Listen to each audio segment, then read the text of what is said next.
भगवान की असीम कृपा है कि हम लोग करते करते 19वें अध्याय तक पहुंच गए हैं। तो आज अब इस अध्याय में इसका शीर्षक है शुकदेव गोस्वामी का प्रकट होना। हम लोग आज प्रथम स्कंद के 19वें अध्याय के पहले श्लोक को देखेंगे, उसके आगे भी देखेंगे।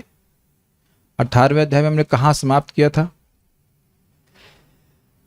बात यहाँ पे थी, ऋषि शमिक भगवान से क्षमा याचना करते हैं क्योंकि परीक्षित महाराज तो उस शाप का प्रतिकार करने वाले नहीं हैं। और बात यहाँ आत्मा अगुणाश्रय, जो साधुजन होते हैं प्रायः दूसरों के द्वारा द्वंद्वेषु योजितः, सुख दुख में योजित होते हैं। न हर्षंती, उससे वह प्रसन्न नहीं होते सुख पाने में, और दुख पाने में वह उससे द्वेष नहीं करते हैं, उसको बुरा नहीं मानते, क्योंकि ये सब बादलों के नीचे हो रहा, गुणों के अंतर्गत हो रहा, और आत्मा इन गुणों से प्रभावित नहीं होती है। तो क्योंकि वे आत्मा के आनंद में रहते हैं, इसलिए बाहर के सुख दुख से प्रभावित होते नहीं। अब सूत गोस्वामी आगे कथा बता रहे हैं कि परीक्षित महाराज जब इस प्रकार से अपराध करके अपने घर पे आए तो वह पश्चाताप कर रहे हैं कि उनसे कितना बड़ा गलत कार्य हुआ है। उसको श्लोक में आज हम सुन रहे हैं और आगे भी सुनेंगे, एक श्लोकों में भी सुनेंगे। Please chant after me. कौन बोल रहा है आज? कौन बोलेगा मेरे पीछे? ओके। सूत उवाच महीपतिस्त्वथ तत्कर्म गर्हयम् महीपतिस्त्वत् तत्कर्म गर्हयम् विचिन्तयन् आत्मकृतं सुदुर्मनाः विचिन्तयत् आत्मकृतं सुदुर्मनः विचिन्तयन् आत्मकृतं सुदुर्मनाः विचिन्तयन् आत्मकृतं सुदुर्मनः। आपकी आवाज अन्यों से भी कम आ रही, थोड़ा जोर से बोलिए। माइक पकड़ के आवाज इतनी कम। अहो मया नीच मनार्यवत्कृतम् अहो मया नीच मनार्यवत्कृतं निरागसी ब्रह्मणि गूढ़ तेजसी निरागसी ब्रह्मणि गूढ़ तेजसी। सूत उवाच सूतवाच महीपतिस्त्वत् तत्कर्म गर्हयन् महीपतिस्त्वत् तत्कर्म गर्हयम् विचिन्तयन् आत्मकृतं सुदुर्मनाः विचिन्तयत् आत्मकृतं सुदुर्मनः। अहो मया नीच मनार्यवत्कृतम् अहो मया नीच मनार्यवत्कृतं निरागसी ब्रह्मणि गूढ़ तेजसी निरागसी ब्रह्मणि गूढ़ तेजसी। सूत उवाच सूतवाच महीपतिस्त्वत् तत्कर्म गर्हयम् महीपतिस्त्वत् तत्कर्म गर्हयम् विचिन्तयन्नात्मकृतं सुदुर्मनाः विचिन्तयन् आत्मकृतं सुदुर्मनः। अहो मया नीच मनार्यवत्कृतम् अहो मया नीच मनार्यवत्कृतं निरागसी ब्रह्मणि गूढ़ तेजसी निरागसी ब्रह्मणि गूढ़ तेजसी।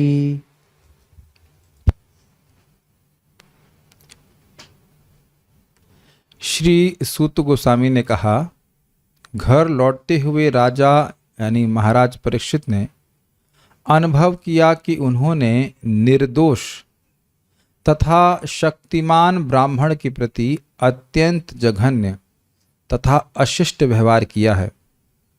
फलस्वरूप वे अत्यंत उद्विग्न हो गए थे, उद्विग्न थे।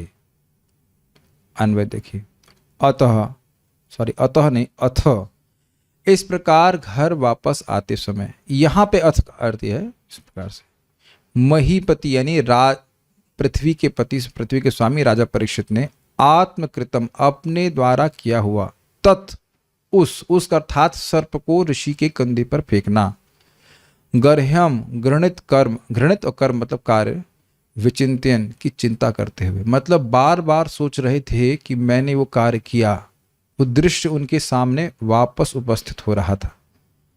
ये उनकी महानता का सूचक है, क्योंकि महान लोगों से अगर कुछ गलत कार्य हो जाता है तो वो बात उनको बारंबार याद आती है कि हमने ये बात गलत करी है। और खल जो होता है वो दिन रात गलत काम ही करता रहता है, उसे याद ही नहीं रहता कि हमने कौन सा पाप किया है। ये आप लोग देखते ही होंगे, भक्त हैं, आप लोग से भी कुछ कभी कभी गलत हो जाता होगा, ऐसा मत कहिए कि नहीं होता है कभी। तो जो अच्छे भक्त हैं, जो भक्ति कर रहे हैं, उनको ये उसका चिंतन होता है बार बार कि हमने कितना गलत कार्य कर दिया, हम ऐसे नहीं करना चाहिए। ये बात इस कारण से चिंता करते हुए सुदुर्मना, दुर्मना मतलब खिन्न, और सुदुर्मना मतलब अत्यधिक खिन्न हो गए, उनका मन खराब हो गया। मन खराब हो गया सुना है आपने कई बार, हमारा मन खराब, ग्लानि, खिन्न, खिन्न खिन्न समझते हैं आप लोग जी? खिन्न का क्या अर्थ समझते हैं? मतलब खिन्न का खिन्न नहीं होता, मतलब उखड़ना, हाँ, दुखी होना, परेशान होना। सुदुर्मना अभूत, इस प्रकार से वो हो गए। क्या सोच रहे थे? अहो मया, अहो मतलब आश्चर्यजनक। अब अहो का अर्थ क्या है? अहो का अर्थ यह है कि हमारे पूर्वजों ने भी कभी ब्राह्मणों का इस प्रकार से अपमान नहीं किया और मुझसे इस प्रकार का अपमान हुआ। ओह, गॉट द पॉइंट? अहो मतलब हमसे इतना बड़ा अपमान हो गया। याद है आपको, अहो इसी प्रकार से शमी ऋषि भी बोले थे, अरे बाप रे, हमने कभी, हमारे पूर्वजों ने, अंगिरा ऋषि के वंशजों ने कभी क्षत्रियों को इस प्रकार से व्यर्थ में शाप नहीं दिया है। इसी प्रकार से ये भी सोच रहे, अरे हमारे पूर्वजों ने कभी ब्राह्मणों का अपमान नहीं किया और मुझसे इतना बड़ा अपमान हो गया, ये तो बहुत खराब हुआ मेरे द्वारा।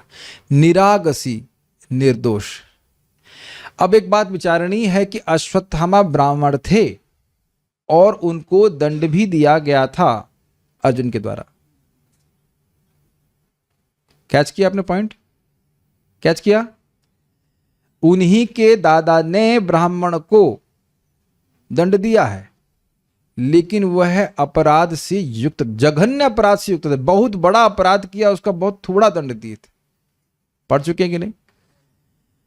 तो ये बात तो वह भी जानते हैं कि हाँ, अगर कोई ब्राह्मण बहुत गलत कार्य करे तो राजा उसे दंड दे सकता है, लेकिन यहां क्या उनको दुख लग रहा था? निरागसी, उनका तो कोई अपराध ही नहीं था, वो तो समाधि में स्थित थे और मैंने ऐसा अपराध कर दिया। ब्राह्मणों के प्रति क्षत्रियों का अत्यंत सम्मान का भावना होती थी। वो मानते थे कि हम तो उनके ही दिए गए राज्य का पालन कर रहे हैं। Make sense? तो अब क्यों दुख लग रहा है? एक बात है कि निरागसी, निर्दोष, और दूसरा गूढ़ तेजसी। बहुत अद्भुत शब्द है। गूढ़ का मतलब छुपा होता है और तेज मतलब सामर्थ्य, एवं जिनका तेज अभिव्यक्त नहीं था। इस पे आचार्य गण बोलते हैं कि देखिए इसका अर्थ क्या है। इसका अर्थ यह है कि ऋषि चाहते तो वहीं तुरंत ही उनको शाप दे सकते थे, लेकिन उनका तेज छुपा हुआ था और इससे उनकी सहनशीलता भी सूचित होती है। आप लोगों को स्मरण होगा कि उन्हें किस प्रकार से देखा? शांत देखा, मिलित लोचना, आंखें बंद थी और समाधिस्थ थे। वो बहुत अद्भुत शक्ति से युक्त थे। तो गूढ़ तेजी से का अभिप्राय है कि प्रतिकार करने का सामर्थ्य होते हुए उसको छुपाए हुए थे। कौन, किसके बारे में बात हो रही है? शमी ऋषि जी। एक गुण बता रहे हैं क्या? कोई अपराध नहीं किए, मैं व्यर्थ ही उनके ऊपर सर फेंक दिया। और दूसरा, यद्यपि उनका तेज छुपा हुआ था और उनके, इसका अर्थ है मतलब उनके अंदर सामर्थ्य था कि इस प्रकार के अपराध का तुरंत मुझको दंड देते, लेकिन वो नहीं दी। देखिए कितने सहिष्णु हैं। इसमें भी आपने देखा होगा कि कभी कभी किसी भक्त को आपने गलत से, हम लोग कभी गलत बोल देते हैं और वो सहन कर लेते, तब और दुख होता है। आपने महसूस किया है कि व्यक्ति गलत बोल गया और उसने कुछ नहीं बोला, वो चुप रह गया, तब और दुख होता है। हम ऐसे अपराध तो नहीं किए थे। एक बार परम पूज्य गौर कृष्ण महाराज यहाँ पे रूम देखने आए थे, उनको पढ़ाना था VIH में। हम, आप जानते बुद्धिमान तो मैं हुई नहीं, वैसे ही मानता हूँ, लेकिन हमने महाराज को B1 दिखा दिया। हमने कहा महाराज छोटा रूम है। ये हमारी भावना ठीक थी कि महाराज को अकेले पढ़ना होगा, डिस्टर्ब नहीं हो, सिंगल रूम है, इत्यादि इत्यादि। तो महाराज कुछ बोले नहीं। महाराज जैसे भी इतना मतलब गुस्सा तो नहीं करते हैं, जैसे मेरा जो अनुभव था, बोले नहीं, फिर चले गए। फिर महाराज के घर में चले गए। बाद में मेरे को स्ट्राइक किया, हमने कहा महाराज हैं। अब हमारे पास कोई रूम था ही नहीं, यही रूम था बस, हमने दिखाया तो हमसे अपराध हो गया। तो फिर हम वहाँ गए उनके घर पे जाकर, फिर महाराज से क्षमा मांगी। और महाराज मुस्कुरा रहे थे, हम भी सोच रहे थे इतने छोटे रूम में हम कैसे रहेंगे। मजाक बना दिया हमको बहुत दुख लगा। तो अगर आंसू आ गया था, हमने कहा महाराज अब डांट तो देते कम से कम। कहते हम भी सोच रहे थे इतने छोटे रूम, बिल्कुल संकोच में, बहुत संकोचित ऐसा लगता है, बहुत संकोच में, कुछ बोले नहीं। यार फिर महाराज प्यार करे, मतलब प्रेम ही किया, कुछ डांटे नहीं, एकदम बोले नहीं। हम भी सोचे। तो कभी कभी ऐसा हो जाता है कि भक्त इतने एडवांस्ड है, वो कुछ बोलेंगे नहीं, और तब आपको अपना अपराध अगर समझ में आएगा तो और दुख होता है। तो यही कहने गूढ़ तेज से, उनके सामर्थ्य था फिर भी अपने तेज को छुपाए हुए थे। ये देखिए, ध्यान रखिएगा कि बहुत बार महान भक्त का अपराध हो जाता है और वो कुछ बोलते भी नहीं, ये और पंगा हो जाता है। पंगा मतलब ये खतरनाक बात यही है परम पूज्य राधा को परम पूज्य वृंदावन चंद्र महाराज समझा रहे थे कि अपराध का स्वरूप ही यही है कि जैसे चंद्रमा धीरे धीरे करके कम होता है, एकदम से कम नहीं होता। एकदम से कम हो तो मालूम चल जाए, लेकिन अपराध का स्वरूप ये है कि धीरे धीरे व्यक्ति के हृदय में एकदम से कहीं भौतिक की इच्छाएं लगती इत्यादि इत्यादि। जैसे सौबारी मुशी पास में था, 10,000 साल तपस्या कर रहे हैं और फिर श्राप दी। तो कहने का आशय मैं बोल रहा हूं बस कि यहाँ वो गूढ़ तेजसी का मतलब है कि उनका जो तेज था उस ऋषि का वो छुपा हुआ था। देखिए एक और बात है, अगर किसी का तेज प्रकाशित होता है तब भी अपराध करने से व्यक्ति डरेगा, है ना। लेकिन यहां छुपा हुआ था, आप देख सकते हैं वो समाधि की अवस्था में थे, तो कह रहे कि यद्यपि उनका प्रतिकार करने का सामर्थ्य था वो प्रकाशित नहीं किए। ब्रह्मणि, ऐसे उन ब्राह्मण के प्रति अनार्यवत, असभ्य के दृश्य। देखिए असभ्य के सदृश क्यों अनुवाद रखा गया। आर्य मतलब जो धर्म की मानता हो, और धर्म का क्या मतलब सिद्धांत है। सिद्धांत यह है कि ब्राह्मणों का सम्मान होना चाहिए। तो कह रहे अनार्यवत, मानो मुझे कोई आर्य का संस्कार है ही नहीं, इस प्रकार से मैंने कार्य किया। अपनी भर्त्सना कर रहे हैं। नीचम माने जघन्य, नीचम कृतम, जघन्य कृत किया गया है, इस प्रकार से वे अपने बारे में सोच रहे हैं। संस्कृत देखिएगा। सूत उवाचा, सूत गोस्वामी ने कहा महीपतिस्तु अथ तत् कर्म गर्ह्यम। राजा परीक्षित अथ मतलब इस प्रकार से जब घर लौटे तो तत्कर्म, अपने उस कर्म को, कैसा कर्म था, गर्ह्यम घृणित निंदित कार्य को, विचिंतयन विशेष रूप से चिंतन कर रहे थे। और उससे क्या हुआ, और क्या कर रहे थे, जो आत्मकृतम, किसी और के द्वारा नहीं किया गया, स्वयं के द्वारा किया गया था। और उसका प्रभाव क्या हुआ, सुदुर्मना, वह अत्यंत उनका मन खिन्न हो गया, दुखी हो गए थे। क्या बोल रहे थे, क्या चिंतन कर रहे थे, कह रहे अहो मया नीचम अनार्यवत कृतम। अरे आज कितना दुख की बात है कि मेरे द्वारा अत्यंत जघन्य और एक असभ्य व्यक्ति के समान एक कार्य हो गया है। क्या कर दिया आपने, तो कह रहे हैं किसके प्रति कर दिया, मानो पूछे तो कहें कि निरागसी ब्रह्मणि कूढ़ तेजसी, ऐसे ब्राह्मण के प्रति किया गया जिसका कोई अपराध नहीं था और जो अपने तेज को छुपाए हुए थे। यद्यपि उनका प्रतिकार करने का सामर्थ्य था लेकिन वो कुछ किए नहीं, ऐसा मैंने कर दिया। फाइन। श्रीधरी, उपवास करके योगी जनों से घिरे हुए राजा परीक्षित के गंगा जी के तट पर बैठ जाने पर वहां पर सुखदेव के आगमन का वर्णन 19वें अध्याय में किया गया है। स्पष्ट है सुखदेव जी का आगमन। राजा परीक्षित मुनि के गले में सर्प डालना रूपी अपनी निंदित कर्म की चिंता करते हुए अत्यंत दुखी हो गए।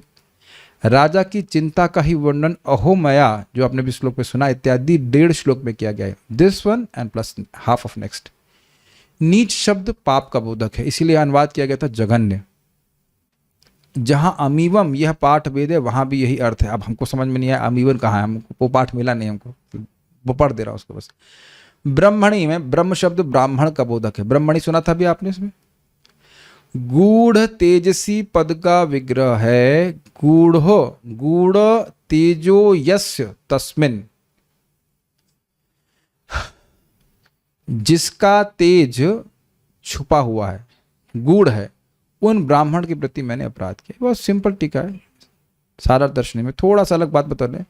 19वें अध्याय में राजा का अपने कृत्य पर अनुताप करना, राज त्यागना, मृत्यु पर्यंत अन्न जल से उपवास करना तथा श्रील सुखदेव गोस्वामी जी का महान मुनियों की सभा में आगमन वर्णित होता है। नेक्स्ट तात्पर्य, ये समझ में आ रहा है, इसमें कुछ समझाना नहीं। शक्तिमान एवं निर्दोष ब्राह्मण के साथ अपने आकस्मिक अभद्र व्यवहार से पवित्र राजा अत्यंत दुखी हुए। अब देखिए कितना अच्छा गुण है इनका, दिख रहे हैं। ऐसा नहीं है कि रोज ही ब्राह्मणों के प्रति अपराध करते थे। आपने कौन सा शब्द सुना था पिछले अध्याय में, इस लाइन को देखते हुए कुछ याद आ रहा है? अभूतपूर्व, जीवन में कभी किसी ब्राह्मण के प्रति अपराध नहीं किए। आप लोग कैसे याद रह गया? somebody prompted? अच्छा ठीक। अभूतपूर्व, तो कभी जीवन में ऐसा हुआ है कि आपने कोई ऐसा कार्य किया हो जो हमने कभी नहीं किया और वो हो गया हो? मंगल आरती के लिए उठना that may also be there. Chanting 16 rounds before breakfast that may also be there. But ये बात ऐसा बहुत बुरा लगेगा जिसने कभी ऐसा ना किया हो। ऐसा पश्चाताप राजा जैसे उत्तम व्यक्ति के लिए स्वाभाविक है, और ऐसे पश्चाताप से भक्त आकस्मिक किए हुए पापों से उबर जाता है। भक्तगण स्वभावतः, एक से पहले हम आगे जाएं, ये बहुत सुंदर बात यहाँ पे बोल रहे हैं। इसको कनेक्ट कीजिएगा भगवान के नाम से। देखिए, नाम में अनंत आनंद है। अनंत का मतलब नॉट लेस देन अनंत, ओनली अनंत। कितना? अनंत। और हमको वो भी अनंत सुख नहीं मिल रहा है। सो डिवोटी अंडरस्टैंड्स कि भगवान के नाम में तो पूर्ण शक्ति है, मेरे द्वारा किए गए अपराध के कारण ही मुझे ऐसा नहीं मिल रहा है। तो रिमॉर्सफुली, मतलब इस पश्चाताप की भावना से कि मैंने ही अपराध भगवान के नाम के प्रति किए हैं इस जन्म में या पिछले जन्म, जो भी कह लीजिए, इसी कारण से पूर्ण कृपा मुझे नहीं प्राप्त कर रही, और हरिनाम करते रहना चाहिए। और मान लीजिए कुछ अपराध हो भी जाता है आकस्मिक रूप से, तब भी भगवान का पश्चाताप करते हुए, केवल पश्चाताप नहीं करना, पश्चाताप करते हुए भगवान का नाम उच्चारण करते रहना, भक्ति करते रहना, तो फिर भगवान कृपा करते हैं। ये बात, this is very important point. भक्तगण स्वभावतः दोष रहित होते हैं। स्वाभाविक सी बात है, भक्ति करने से पाप करने की प्रवृत्ति समाप्त हो जाती है। भक्त द्वारा होने वाले आकस्मिक पापों के लिए खेद प्रकट किया जाता है और भगवत कृपा से ऐसे अनिच्छित पाप पश्चाताप की अग्नि में जलकर भस्म हो जाते हैं। अब एक प्रश्न उठाना चाहता हूं, किन पापों को आप आकस्मिक कहेंगे और किन को नहीं? कुछ बोलिए, इस पे प्रकाश डालेंगे रामकृष्ण प्रभु। माइक बताइए हमारे मित्र। ये मजाक बिल्कुल नहीं कर रहा हूं, ये बहुत गंभीर बात है। किस आपको आप आकस्मिक कहोगे, एक्सीडेंटल कहोगे, आपका जो भी विचार है, और किसको नहीं? जैसे कि अब जब पहले का कोई अभ्यास है, भक्त चाहता नहीं उसमें उसको करने का, लेकिन चूंकि उसका पूर्व जन्म का या पूर्व कर्म का अभ्यास है, तो सडनली उसको उसमें प्रवृत्त होना पड़ जाए। यस, यही है। ये एक बहुत इंपॉर्टेंट बात है कि अभ्यास का बड़ा प्रभाव होता है। तो जो इस जीवन में या पूर्व के जीवन में व्यक्ति अभ्यास किया रहता है किसी भी कार्य का, वह उसको ना चाहते हुए प्रवृत्त कर देता है। तो आकस्मिक उसको कहा जाएगा कि सामान्यतः भक्त उसमें प्रवृत्त होता नहीं है, लेकिन अभ्यासवश की एक मन में एक एचिंग कहते हैं ना, चिप में एच कर देते हैं, उसी तरह से एक कंसेप्ट बना रहता है। जैसे देखिए, बहुत अच्छा, अब ये प्रश्न हम नहीं कर सकते कि कितने लोगों ने कभी शराब नहीं पी। आपने भी नहीं पिया, आप क्षत्रिय होकर भी पीते, ठाकुर होकर नहीं, ठीक है, अच्छी बात, हमने भी ये नहीं किया। तो हमको अब हमारा प्लीज हमारा टेस्ट मत लेना, टेस्ट नहीं लेना। तो हम कोई अहंकार नहीं कर रहे हैं, लेकिन ये कोई मन में हमारे संस्कार कभी नहीं आता कि तो शराब पिया जाए इत्यादि इत्यादि, है कि नहीं? क्यों इतना हंस रही है? इसे हंसने की बात है भाई। तो जो लोग शराब पिए हैं, हो सकता है कि उनमें कभी कभी ये प्रवृत्ति आ जाए, और तो नहीं करते हैं भक्त, तो आप एकदम से उनकी भर्त्सना नहीं की। प्रभात एग्जाम्पल बोलते हैं, भाई सिगरेट भी हम कभी नहीं पिए, I look cool otherwise only.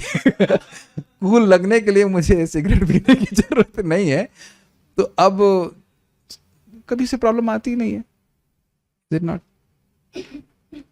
तो ये सब चीजें हैं। लेकिन हम ईमानदारी की बात बोल रहे हैं, हमने कुंग फू पिक्चर देखी है, तो उसके प्रति हमारा मन में कभी कभी इंस्पिरेशन मिल जाता है, जैसे वो लोग करें, वो लोग दम में डिसिप्लिन होकर जब करते हैं, हम भी वैसे जब करेंगे, मतलब ऐसे स्मृति आ ही जाती है, क्योंकि वो उसका अनुभव है। क्लास में बोलना नहीं चाहिए, तो आप लोग अश्रद्धा हो जाएगी, लेकिन है भाई, अब झूठ क्या बोले, हमको पता नहीं क्यों, हमको अच्छा लगता है। पिछले जन्म में चाइनीज शाओलिन टेम्पल में कोई संत था, हमको बहुत अच्छा लगता है। उनका डिसिप्लिन मुझे बड़ा इंस्पायर करता है कि हाउ मच डिसिप्लिन दिया। अगर उतना उस हिसाब से जब करें हम लोग, तो कहाँ पहुंच जाए, नहीं इतना फोकस होते हैं। अरे हम उनका गुणगान यहाँ भागवत में नहीं करना चाहते, हम खाली बोल रहे हैं कि ऐसा हो सकता है कि व्यक्ति इस प्रकार से प्रवृत्त, इस ऐसा मतलब ये नहीं कि वो रोज नियम बना रहा है कि 16 माला समाप्त होते हुए कुंग फू पिक्चर देखूंगा या और कोई भोग में प्रवृत्त होऊंगा, ये नहीं होता। और एक और बात देखेंगे, वह भक्त उस भोग को प्राप्त करके भी उसमें हे बुद्धि ही रखा हुआ है, ये हम देख नहीं पाते। जैसे अभी देखिए गलती हो गई इनसे, तो ये नहीं कहने देखा मेरा क्या कहते हैं तेज देखा तुमने, फेंक के आ गया सर्प, नहीं, उसको हे ही मान रहे हैं। शब्द है ना, नीच शब्द है यहाँ पे, उसको नीच ही मान रहे हैं। आप अब अगर भागवत प्रसंग चलता रहा तो 11वें स्कंद में आपको हम पढ़ाएंगे ये बात, और भगवान स्वयं इस बात को बोलते हैं। अनीश्वरी शब्द वहां पे है, वह अपनी इंद्रियों को संयमित करना चाहता है, करने की इच्छा होने के बाद भी वह नहीं कर पा रहा। ऐसा नहीं है कि नियम बना ले। ध्यान दीजिएगा, आप आगे सुनेंगे। इंद्र जब वृत्तासुर परेशान कर रहे थे तो इंद्र को ऋषियों ने क्या बोला, अरे अश्वमेध यज्ञ करने से तो पूरे जगत को मार दोगे तो भी पाप नष्ट हो जाएगा, मारो उसको, मारो इसको, हम बाद में अश्वमेध यज्ञ कर लेंगे। तो वहां उनका पाप नष्ट नहीं हुआ क्योंकि एटीट्यूड बिल्कुल गलत था। इससे पहले क्या हुआ था, वृत्तासुर के बड़े भाई को, क्या नाम था, विश्वरूप था ना उसका नाम, उसको गुस्से में आकर इंद्र मार दिए थे। तो वो पाप अन्य लोगों ने डिस्ट्रीब्यूट कर लिया और उसको बच गए उससे। Very big difference. तो ये बहुत इंपॉर्टेंट बात है। आप तुरंत किसी पे जजमेंट मत दीजिए कि हर व्यक्ति 7वां नाम अपराध ही कर रहा है। नाम कर बल पे पाप करना बहुत बड़ा अपराध है, वो आगे भी आएगा, लेकिन हर भक्त से कुछ पाप हो रहा है तो वह 7वां नाम अपराध ही नहीं है। परम पूज्य भक्ति बृहद भागवत महाराज बहुत अच्छी तरह से समझा रहे थे, अगर उसकी जो प्रवृत्ति है वो कम होती जा रही है then he is not offensive. मान लो 40 सिगरेट पीता था तो वो 20 पे आ गया। मान लो भाई वो रोज पिक्चर देखता था तो अब वो हफ्ते में एक पिक्चर देख रहा है, फिर उसका तो और कम होता जा रहा है। तो मतलब उसका टेस्ट जो है वो क्रमशः कम हो रहा है। बहुत जल्दी जजमेंट पास मत कर दिया करिए, कब करने की गलती मत कीजिएगा, हमारे अंदर ऐसा रहता है। Make sense? तो हम आकस्मिक पाप के बारे में बात कर रहे थे। अभी आप देखिएगा प्रपात में तात्पर्य में क्या लिखते हैं, ये भौतिक जगत है ही ऐसा कि ना चाहते हुए भी पाप हो जाता है। तो बहुत डेंजरस स्थान है। एनीवेज, तो इस प्रकार से वे हे मान रहे हैं। अब देखिए कितना सुंदर उनका भाव है। वह इसके पनिशमेंट से बचना नहीं चाहते, बल्कि कहते हैं कि जो भी इसका पनिशमेंट हमको प्राप्त होना है वो तुरंत हो जाए। ये कौन सी डिमांड करता है बताइए? हर बार यही बोलते हैं कि भगवान थोड़ा कंसिडर करके दीजिएगा, देखिए वो इतनी सेवा की है, थोड़ा अपराध हो गया, थोड़ा सा हल्का करके दीजिएगा, है कि नहीं? लेकिन यहाँ कह रहे हैं कि जो आना है वो तुरंत आ जाए, कोई और कमी करके भी नहीं आए। बहुत सुंदर श्लोक है, मेरे पीछे बोलिए।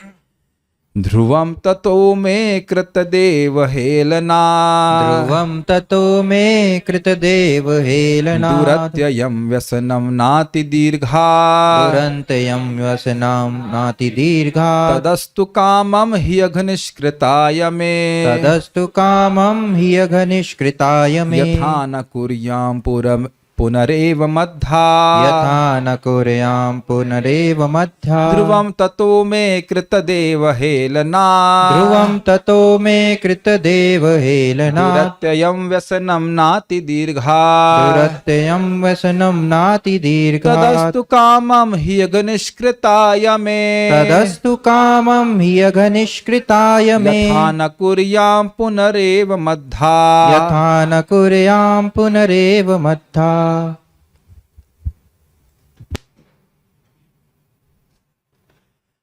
राजा परीक्षित ने सोचा, भगवान के आदेशों की अवहेलना करने से मुझे आशंका है कि निश्चित रूप से निकट भविष्य में मेरे ऊपर कोई संकट आने वाला है। अब मैं बिना हिचक के कामना करता हूं कि वह संकट अभी आ जाए, क्योंकि इस तरह मैं पापपूर्ण कर्म से मुक्त हो जाऊंगा और फिर ऐसा अपराध नहीं करूंगा। अब एक प्रश्न बनेगा कि भगवान के आदेश की अवहेलना, भगवान कहां से आ गए इसमें? भगवान कहां से आ गए? हाँ देखिए, बहुत ध्यान से श्लोक देखना पड़ेगा। भगवान तो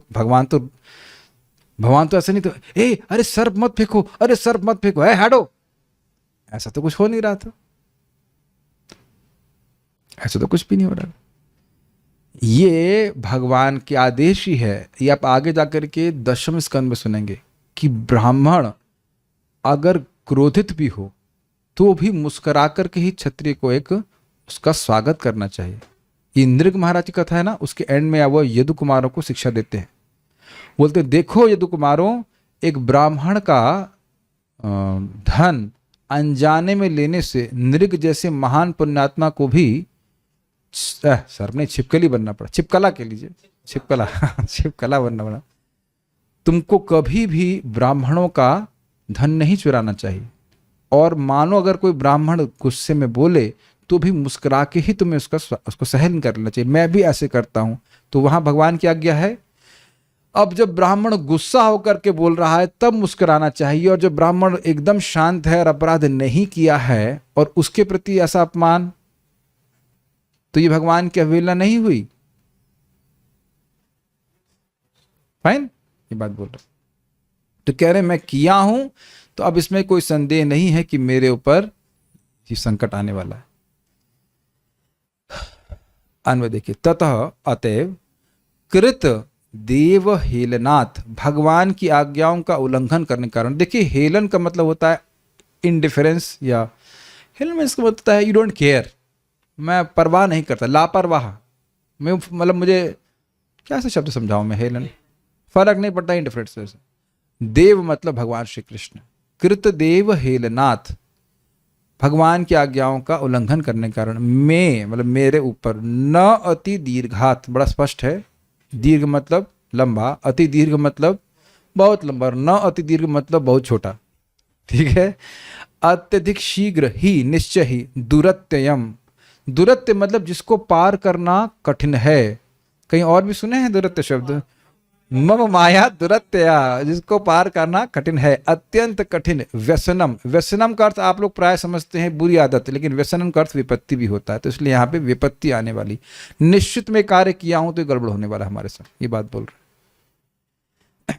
तत वह कष्ट ध्रुवम, निश्चित रूप से मैं, मुझको, अघ निष्कृताया, पापों से मुक्त करने के लिए, कामम, निसंकोच। अब ये शब्द समझना बड़ा कठिन है यहाँ पे। कामम मतलब इच्छा होता है, तो कह रहे हैं कि मेरी ऐसी इच्छा है कि मेरा पाप नष्ट करने के लिए वह विपत्ति आए। इस अर्थ में यहां पे निसंकोच कह रहे हैं, मतलब भगवान कोई संकोच ना करें मुझे दंड देने में, ये कहने का अर्थ। अभी नहीं देता हूं, बाद में दे दूंगा, ऐसा करके नहीं नहीं अभी। और अद्धा, अद्धा शब्द है साक्षात के अर्थ में। देखिए अद्धा शब्द आप वहां सुनते हो, न श्रवणम कीर्तनम विष्णु इत्यादि, उस वक्त कहते क्रियति भगवती अद्धा। डायरेक्टली भगवान की प्रसन्नता के के लिए जब श्रवण कीर्तन इत्यादि किया जाता है तो उसको सर्वश्रेष्ठ शिक्षा में मानता हूं, विद्या मानता हूं। तन्मे धीतम उत्तमम, ये प्रहलाद महाराज बोले थे। मेरी बातें समझ में आ रही हैं? मैं कुछ ज़्यादा ही कोटेशन दे रहा हूँ। अद्धा का मतलब होता है डायरेक्ट, जैसे मैं आप लोग से डायरेक्ट क्लास दे रहा हूँ, डायरेक्ट बोल रहा हूँ, दिख रहा है कि नहीं डायरेक्ट बोल रहा हूँ? ये कोई संदेह हो रहा है आपको? ये भी तो हो सकता है कि रामकृष्ण प्रभु उनको मैसेज दे देना, आप भी बोलते प्रभु जी उसको वो मैसेज दे देना, उस व्यक्ति को ऐसे मैसेज देना, तो आप डायरेक्ट नहीं बोल रहे हैं, ऐसा नहीं सुना है? तो हाँ, बाईपास करके नहीं बोल रहे, नहीं उसको बोला वो जाके दूसरे बोल, डायरेक्ट। तो भगवान कह रहे हैं कि वो कह रहे हैं कि डायरेक्ट मुझे भगवान इस प्रकार से सीधा हमको दंड दे दें, आगे हमारे परिवार वालों को नहीं जाए, मेरे को ही सीधा दंड प्राप्त मिल जाए। ये गलती अन्यों के द्वारा नहीं, ये भी आप जानते हैं, ये भी जानते हैं कि कोई व्यक्ति अपराध करता है तो उसके परिवार वालों को भी भोगना पड़ता है। प्रमाण हम चैतन्य चरितामृत में देखते हैं कि हरिदास ठाकुर के प्रति अपराध किए थे रामचंद्र खान, और उसके बाद नित्यानंद प्रभु के तरफ प्रति अपराध किए थे तो पूरे गांव को भोगना पड़ा था, पूरे परिवार को भोगना पड़ा और पूरे गांव को उजाड़ दिया गया था। तो कह रहे हैं नहीं, बस सीधे मुझको प्राप्त हो, मेरी गलती है, मैं उसको सहन करूंगा। अस्तु मतलब मिले। तो वह क्यों चाहते हैं? तो कहते हैं यथा पुनः एवं, जिससे पुनः जैसा मैंने किया इस प्रकार का न कुर्याम, वह पाप मैं ना करूं, मेरी बुद्धि ठीक हो जाए। कितना अमेजिंग, कितनी नम्रता है परीक्षित महाराज की। ध्रुवम ततो में कृतदेव हेलनाथ, निश्चित रूप से, अतएव निश्चित रूप से ये जो मैंने भगवान की आज्ञा का उल्लंघन किया है उससे दुरत्यम व्यसनम नाति दीर्घात, दुरत्य अत्यंत कठिन, विपत्ति बहुत जल्द ही मुझ पे आने वाली है।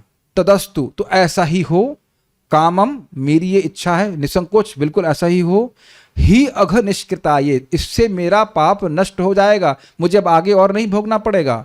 यथा न कुर्यम पुनरेवम अद्धा, अद्धा मतलब डायरेक्टली मेरे पे विपत्ति आ जाए जो आना है, और उससे मैं दोबारा ये पाप नहीं करूंगा। अभी तक उनको ये पता नहीं है कि तक्षक इनको डसने के लिए आएगा, यह शाप दिया गया है। ये सीन में याद रखिएगा, वो अभी आएगा श्लोकों में नेक्स्ट। समझ तो ये गए थे कि कुछ ना कुछ बड़ा आने वाला है। श्रीधरी परमात्मा का अपमान रूपी जो मैंने पाप किया है, परमात्मा का अपमान कहाँ के, परमात्मा पे सर्प फेंके हैं। लेकिन आप जानते हैं कि ब्राह्मणों को भगवान का ही प्रतिमूर्ति कहा जाता है, तो ब्राह्मण पे इस प्रकार से सर्प फेंकना मतलब मानो भगवान पे ही फेंक दिया, ये अर्थ है। कृतदेव हेलनाथ को उस अर्थ में समझ पा रहे हैं? फाइन। अतएव उसके कारण मुझ पर शीघ्र ही कोई बहुत बड़ी विपत्ति आएगी। वह दंड जो है वह मुझको ही साक्षात मिलना चाहिए। अद्धा शब्द की व्याख्या पुत्र आदि के द्वारा नहीं। अभी आप लोग शायद समझ नहीं पाए, मैं नाम तो नहीं ले सकता, लेकिन एक प्रोफेशन है जिसमें प्रसिद्ध है कि उनके बच्चों को बहुत कष्ट मिलता है क्योंकि वो लोग बहुत पाप करते हैं। परित्राणाय साधुनाम, समझ गए? समझ में नहीं आया? क्योंकि वह गरीबों की बहुत आह लेते हैं, प्राय ऐसा देखा गया है, इस कारण से उनके बच्चों को भी बहुत कष्ट आता है। ये दृष्ट है, ऐसा नहीं कि मैं अपना ओपिनियन दे रहा हूं। जो लोग समझ रहे हैं वो समझ रहे हैं मैं क्या कह रहा हूं, ठीक है? तो जो लोग दूसरों को दुख देते हैं उनके बच्चों पे भी दुख आता है। ये बात आप जानते नहीं हो क्या? ये बात ये बहुत देखा गया है कि जो दूसरों को दुख दे रहा है उनके बच्चे भी सुखी नहीं रहते। स्पेशली जो लोग बहुत घूस लेते हैं उनके बच्चे पढ़ने लिखने में खराब नहीं हो जाते हैं, या उसको उस पैसे को गलत जगह लगा देते हैं। ये बहुत दृष्ट है, जगत में देखा गया है इस बात को। हाँ मतलब आप नाम नहीं लेना चाह रहा हूं, बहुत बड़ा तंत्र है, कहीं सुन लिया तो दिक्कत हो जाएगी। तो यहाँ पे हम वो अद्धा का अर्थ समझ पा रहे हैं। जो भी मैंने गलती की है इसका दंड किसको प्राप्त हो? मुझे प्राप्त हो, मेरे पुत्रों को आदि को प्राप्त नहीं हो, ये कहने का अर्थ। इस तरह राजा ने श्री भगवान से प्रार्थना किया, वह जितना दंड मिलना हो उतना मिले, अर्थात कामम, निसंकोच, कोई कमी ना की जाए दंड देने में। इस प्रकार की प्रार्थना का प्रयोजन है कि उससे मेरे पाप का प्रायश्चित हो जाए, जिससे कि मैं पुनः ऐसा पाप न करूं, पाप करने की प्रवृत्ति भी ना कभी उत्पन्न हो। साधारण दर्शनी ये तो वही बात बोल रहा है, यह दुर्भाग्य अद्धा अर्थात साक्षात मुझे ही प्रभावित करे, ना कि मेरे पुत्रों तथा अन्य। ठीक है, तात्पर्य परमेश्वर का आदेश है कि ब्राह्मणों तथा गायों को संपूर्ण संरक्षण प्रदान किया जाए। स्पष्ट है, भगवान स्वयं ब्राह्मणों तथा गायों की भलाई करने के इच्छुक रहते हैं। गो ब्राह्मण हिताय च। महाराज परीक्षित ये सब जानते थे, अतएव उन्होंने ये निष्कर्ष निकाला कि उनके द्वारा एक तेजस्वी ब्राह्मण का इस तरह अपमानित किया जाना निश्चित रूप से भगवान के नियमों के विरुद्ध था, और वे निकट के भविष्य में किसी घोर संकट की आशंका कर रहे थे। अतएव वे चाह रहे थे कि जो कुछ होना है वह उन्हें तुरंत हो ले, किंतु उनके परिवार वालों को कुछ ना हो। बहुत स्ट्रेट फॉरवर्ड तात्पर्य है। मनुष्य का दुर्व्यवहार उसके पूरे परिवार के सदस्यों को प्रभावित करता है। See, this is the highlight point of this whole तात्पर्य परपट। मनुष्य का दुर्व्यवहार उसके पूरे परिवार के सदस्यों को प्रभावित करता है। उसी प्रकार से अगर कोई भक्त है तो उसका लाभ पूरे परिवार को प्राप्त होता है। इसी बात की चिंता अर्जुन को हो रही थी। वर्ण संकर की उत्पत्ति होगी और पूरे परिवार को, कहेंगे पूरे कुनबे को ले डूबेंगे। सुना है आपने शब्द? सुना है? पूरे कुनबे को, कुटुंब शब्द से ही आया लगता है ऐसा नहीं? एनीहाउ ये सुना होगा आपने कई बार, पूरे कुनबे को ले डूबेंगे। इसलिए महाराज परीक्षित ने कामना की कि विपत्ति केवल उन्हीं पर आए। वे स्वयं कष्ट भोग कर भावी पापों से बच जाएंगे, और साथ ही उन्होंने जो पाप किया है उसका निराकरण हो जाएगा, जिससे उनके वंशजों को कष्ट नहीं भोगना पड़ेगा। बहुत इजी तात्पर्य है समझने में, अप्लाई करने में कठिन हो सकता है लेकिन समझने में तो बहुत इजी है। अब आप लोगों को खुश करने के लिए हम आगे बढ़ते हैं। एक जिम्मेदार भक्त इसी प्रकार से सोचता है। भक्त के परिवार के सदस्य भी भक्त द्वारा भगवान की सेवा के प्रभावों का लाभ उठाते हैं। तो हैवी पार्ट तो आप लोग पार कर गए, और इनकरेजिंग पार्ट भी है। देखिए, भगवान के एक एक नाम का अनंत लाभ है। तो क्या अनंत लाभ आप ही तक रहेगा, डिफ्यूज नहीं होगा? तो ये लोग समझ नहीं पाते हैं। यहां तक कि परिवार वाले भी समझ नहीं पाते हैं कि हमारा बच्चा या बच्ची, लड़की जो भी है, बहू है, कोई भी परिवार में अगर भजन कर रहा है तो उससे भगवान का कितना बड़ा अनुग्रह अन्यों के प्रति जाता है, यद्यपि वह भगवान के भक्त न भी हो। प्रभुपाद जी बड़ा स्पष्ट बोल, देखिए क्या लिखा है। महाराज प्रहलाद ने अपने भक्तिमय सेवा से अपने असुर पिता को बचाया था। परिवार में भक्त संतान का होना भगवान का सबसे बड़ा वरदान है। गृहस्थों के लिए अच्छा है कि अगर भक्त संतान, वैसे तो खुद तो भजन करना ही है, लेकिन जो लोग भी भक्ति कर रहे हैं उनके लिए बहुत बड़ा एनकरेजमेंट यहाँ पे है। यद्यपि हमारे माता पिता आज ना भी समझ पाए, आप लोग के अगर लोग माता पिता विरुद्ध में हैं या न्यूट्रल है, मतलब ना, हाँ ऐसे ना कर रहे, अरे भाई आपके नहीं तो थोड़ा किसी की नहीं है। अब एक भक्त को पिटाई की गई थी क्योंकि भागवत पढ़ते हैं। अब पिताजी इसी बात पे गुस्सा है, बताइए। बेसिकली कह रहे हैं कि तुम मेरा उद्धार क्यों करना चाहते हो, मैं नरक जाना चाहता हूं, मेरा टिकट तुम क्यों कैंसिल कराना चाहते हो, इसीलिए तो पीट रहे हो उसको। कितना अद्भुत बात है। हाँ, कंफर्म टिकट को कैंसिल करवा रहे हैं नरक के।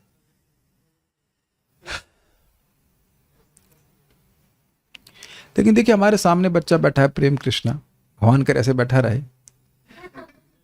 अब देखिए ये आए तो पूरा परिवार ही आ गया। इनके तो परिवार का उद्धार क्या करेंगे, पूरा परिवार ही खींच करके आया। मम्मी, बहन, भैया, पापा सब लोग भगवान का भजन करने लगे। Is not an easy thing. सभी लोग 16 माला करते हैं, 16, 25, 80 माला अर्पित करते हैं। एक और होना चाहिए था तो फिर, हाँ 2 परिक्रमा भी जा रही है ऐसे करके, और प्रचार भी रुचि कर रहे हैं। This wonderful, is it not?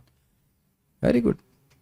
तो आप लोग सभी लोगों के लिए क्या कहते हैं, एक बहुत बड़ा, आपके घर में भी इसी तरह से वायरस फैल ही रहा है भक्ति का, लिटिल कृष्णा के, जो कि आप सोच भी नहीं सकते। तो मैं सबको बोल रहा हूँ इस बात को, ये समझने का प्रयास कीजिए। आप भक्ति करते जाइए, करते जाइए, करते जाइए। आप देखिए कि बहुत से लोग एटलीस्ट फेवरेबल जरूर हो जाएंगे ना, वो मतलब बहुत लोग का विरोध समाप्त हो जाएगा। मुझे याद है कि अब साल याद नहीं आता, मैं पढ़ाई कर रहा था तो भक्ति कर रहे थे, तो एक हमारे ऐसे कुछ आ गए, चाचा जी के मित्र आ गए थे स्वर्णवर्क कंपनी के। तो मेरे पिताजी सुनते, अरे ये नया लड़का है, कुछ नहीं, कुछ दिन करेगा, भूल जाएगा, चिंता मत करिए, व्हाटएवर, हमारे पिताजी का नाम लेकर ऐसा लोग बोलते हैं। आप लोग ऐसे कभी बोले नहीं इस तरह से, अरे नई उम्र के बच्चे हैं, शौक है, कर रहा है, कोई दिक्कत नहीं करके तो ऐसे बोल देते हैं। यहाँ तक कि मुझे याद है कौन आया था, सर्वेश प्रभु आए थे कि, हाँ आनंद लीला प्रभु, पहले उनका नाम आकाश था, हाँ वही थे, या शायद सर्वेश प्रभु को थे। हम दोनों, मैं घर में था उस वक्त, किसी कारण से गया हुआ था, और उनको प्रसाद पे इनवाइट थे, प्रसाद आए थे, मेरे ख्याल से आनंद लीला प्रभु थे। उनको बोले कि, है ना, आनंद को बोले, अरे ये मेरे को दिखा गया, मेरे पिताजी आके बोला, अरे ये पागल हो गया और तुमको भी पागल कर देगा। क्यों आनंद लीला प्रभु आपको ही बोले? हाँ आप ही थे, याद है अच्छे से, डाइनिंग टेबल बैठे थे, डाइन पे बोला।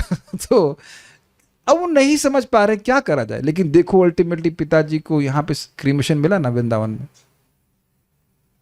हमको तो बहुत श्रद्धा होती है इससे। साधु लोग कंधा देंगे उनके ऊपर, ऐसा तो कोई संभावना नहीं थी ना। आप जानते हैं जिसका यहाँ पे क्रीमेशन होता है वही मुक्त हो जाता है। Something very amazing. नानी जी का भी शरीर यहाँ पे छूटा हमारे सामने, तो उनका शरीर यहाँ पे छूटा। और मैं तो ये नहीं मान रहा हूँ कि हम भक्त हैं, हम तो क्या कहते हैं उसको, एक कौन सा केस होता है उसको, एक भक्ताभास तो है नहीं, कुछ होता है इसमें बच्चों को पास करते, एकदम मार्जिन पे होता है ना उसको, ग्रेस, हाँ ग्रेस वाले सिचुएशन में लटके हुए किसी तरह दाम पे, भगवान की कृपा से, प्रभुपाद की कृपा से, और कुछ नहीं मानते, इससे अधिक कुछ नहीं मान रहे। लेकिन है कृष्ण कृपालु, क्या करा जाए। अपने जीवन में भी आप देखिएगा बहुत कृपा भगवान करते हैं अपने परिवार वालों पर। मथुरेश्वरी प्रभु, नानी को यहाँ से भेजना नहीं है वापस घर के, नहीं, यहाँ से मैं बोल रहा हूँ, यहाँ से आपकी नानी जाएंगे ना गोलोक। कृपा है कि नहीं? आप आए, आपकी पता नहीं आपके घर में पहले कौन आए, आप ही तो भक्ति में आए ना। आप आए, आपकी माता जी आए, हाँ माता जी भक्ति कर रही हैं, नानी भी आ गई इसी प्रकार से। और ये प्रभाव यहाँ तक नहीं रुकेगा कि आप सोचे नहीं मैं नहीं दूंगा, मैं अपना पुण्य रख लूंगा, मैं पापा को नहीं दूंगा, पूर्वजों को नहीं दूंगा। एक श्लोक आप सुने हैं, हम श्लोक पढ़ा चुके हैं कि जो व्यक्ति कार्तिक में भगवान को दीप दान करता है उसके पूर्वज डांस कर रहे होते हैं। तो क्यों डांस कर रहे होते हैं? कहते हैं हमारा कोई आगे वंशज दीप करेगा तो चक्री भगवान चक्र को, कृष्ण की कृपा से हम भी मुक्त हो जाएंगे। और हाँ, आप देखिए पिताजी हमारे कार्तिक में शरीर छोड़े, अमेजिंग, नहीं कार्तिक, अमेजिंग। ये सब बातें जो हैं बहुत ही, मुझे तो बहुत प्रेरित करती हैं कि हम गिरते पड़ते कैसे भी भजन कर रहे हैं, कृष्ण बहुत जो है उसको मानते हैं। हमको ये हमको बहुत अच्छा लगा, इसी में हाईलाइट किया था कि सब भक्त लोग इस बात को समझें कि जो आपका 16 माला का जप है वो आपके ही कर्मों को ध्वस्त नहीं करेगा, वो पूर्व के कितने आपके वंशजों का कर्म नष्ट कर देगा, उसका कोई भरोसा नहीं। भरोसा मतलब you don't know how much you are benefiting them. खुश हैं वो, इसीलिए आप देखेंगे बारंबार भागवत में जब वंशावली का वर्णन होता है तो आप क्वेश्चन करेंगे इतने वंश गिनने की क्या जरूरत है, वो ढूंढ रहे हैं कहीं उसमें कोई शुद्ध भक्त ना निकल जाए। ठीक है, तो आप सभी लोग, हाँ ये बात समझ लीजिए, अभी जैसे मेरी बहन आई हुई दीदी आई बोल रही थी तुम एनटीपीसी में होते तो इतना कमा रहे होते, उतना कमा रहे होते, लेकिन ये बताओ कि क्या पिताजी का देह को यहाँ पे अग्नि दी गई होती? उस पैसे का मैं उनसे लेकिन क्या कर सकता था बताइए? मैं अपने प्रैक्टिकल लाइफ का एग्जांपल देता हूं कि मुझे इस बातों से श्रद्धा बहुत होती है, अपने जीवन में हम देख रहे हैं। और जो पिताजी चले गए या उससे पहले जो लोग चले गए उनका क्या बताइए, उनका क्या, उनकी कैसे सहायता कर सकते हैं? यही भगवान का भजन करके भगवान पूर्वजों का भी उद्धार कर देते। क्या न करें बताइए? भगवान उन्हें करने में कोई दिक्कत आ रही? He just magnanimous, what you can say. दोनों तरफ से देखने का प्रयास कीजिए। इसीलिए मैं सभी भक्तों को निवेदन करता हूं कि अपना भजन अच्छे से कीजिएगा, ठीक है? तो उम्मीद है कि आप लोग को अच्छा लगा होगा। जब परिवार के लोगों का उद्धार कर रहे हैं तो जो भजन कर रहा है उसका क्यों नहीं करेंगे बताइए? शायद ये भी अश्रद्धा आ जाती होगी, मेरा तो कोई चांस नहीं है, शायद मैं तो नहीं जा पाऊंगा भगवान के पास, इत्यादि इत्यादि हो जाता है। कभी कभी भक्त निराश हो जाते हैं, लेकिन ऐसा नहीं सोचना चाहिए। भगवान हमारा भी उद्धार करेंगे और हमारे परिवार वालों का भी। नेक्स्ट वो कह रहे हैं कि वही बात को आगे बढ़ा रहे हैं, अद्येव मेरा अद्येव राज्यम बलमृद्ध कोशम, अद्येवं राज्यं बलमृद्धकोशम् प्रकोपिता ब्रह्मकुलानलो में, प्रकोपित ब्रह्मकुलानलो मे, दहत्व भद्रस्य पुनर्न मे भूत्, दहत्वभद्रस्य पुनर्न मे भूत्, पापीयसी धीर द्विज देव गोभ्य, पापीयसी धीर द्विज देव गोभ्य। मैं ब्राह्मण सभ्यता, ईश्वर चेतना तथा गोरक्षा के प्रति उपेक्षा करने के फलस्वरूप अशिष्ट तथा पापी हूँ। अब आप ये देख ही रहे हैं कि गायों के प्रति वो कुछ नहीं किए हैं, लेकिन अब वो अपने दैन्य में इस प्रकार से बोल रहे हैं। गायों को क्या किया? कुछ भी नहीं किया। कुछ किया गायों को? कुछ भी नहीं किया, लेकिन ऐसा वो सोच रहे हैं। अतः मैं चाहता हूं कि मेरा राज्य, मेरा पराक्रम तथा मेरा धन ब्राह्मण की क्रोधाग्नि से तुरंत भस्म हो जाए, जिससे भविष्य में ऐसे अशुभ विचारों से मेरा मार्गदर्शन न होने पाए। अशुभ विचारों से मार्गदर्शन, काफी अच्छी अनुवाद है। अशुभ विचारों से मार्गदर्शन, इसको कैच कर रहे हैं इस लाइन को आप लोग? काफी इंटरेस्टिंग है। बुरा विचार एक विजन दिखाता है, ये करना है, वाह। ये लोग आप लोग से ऐसे देख रहे हो, कभी कुछ हुआ ही नहीं ऐसा आप लोग संग।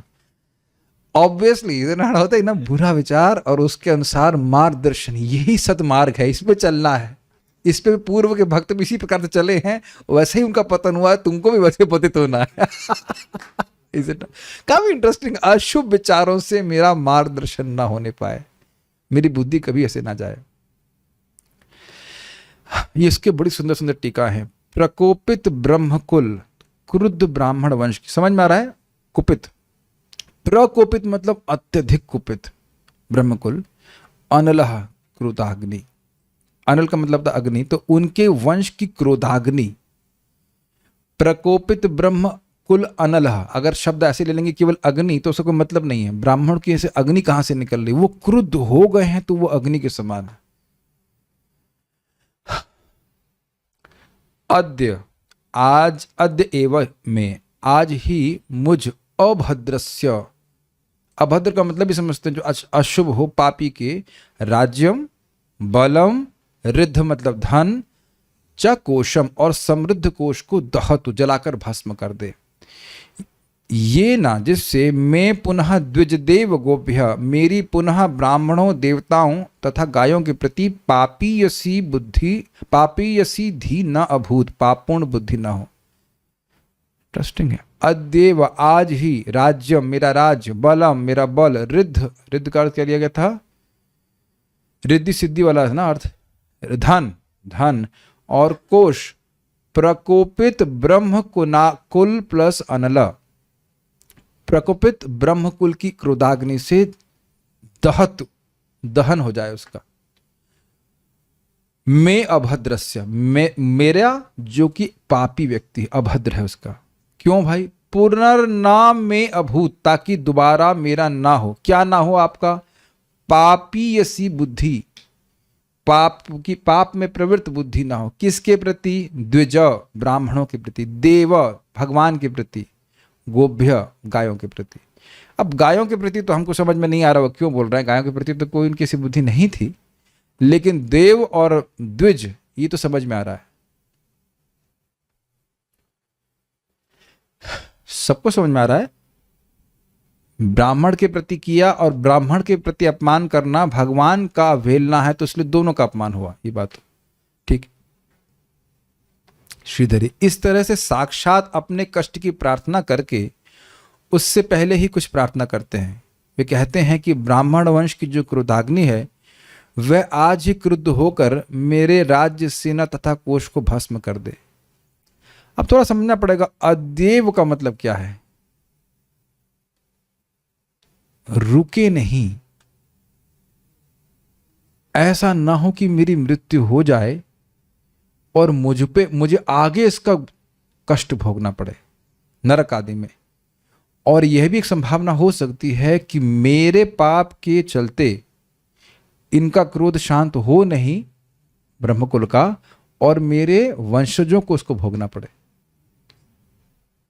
कहीं कहीं हम सब नाम नहीं लेंगे, लेकिन कहीं कहीं ऐसा हुआ है कि किसी साधु के प्रति कुछ लोगों ने अपमान या अपराध किया और उसका शाप वंशानुगत रूप से चलता जाता है। मैं नाम नहीं बोल सकता हूं अभी,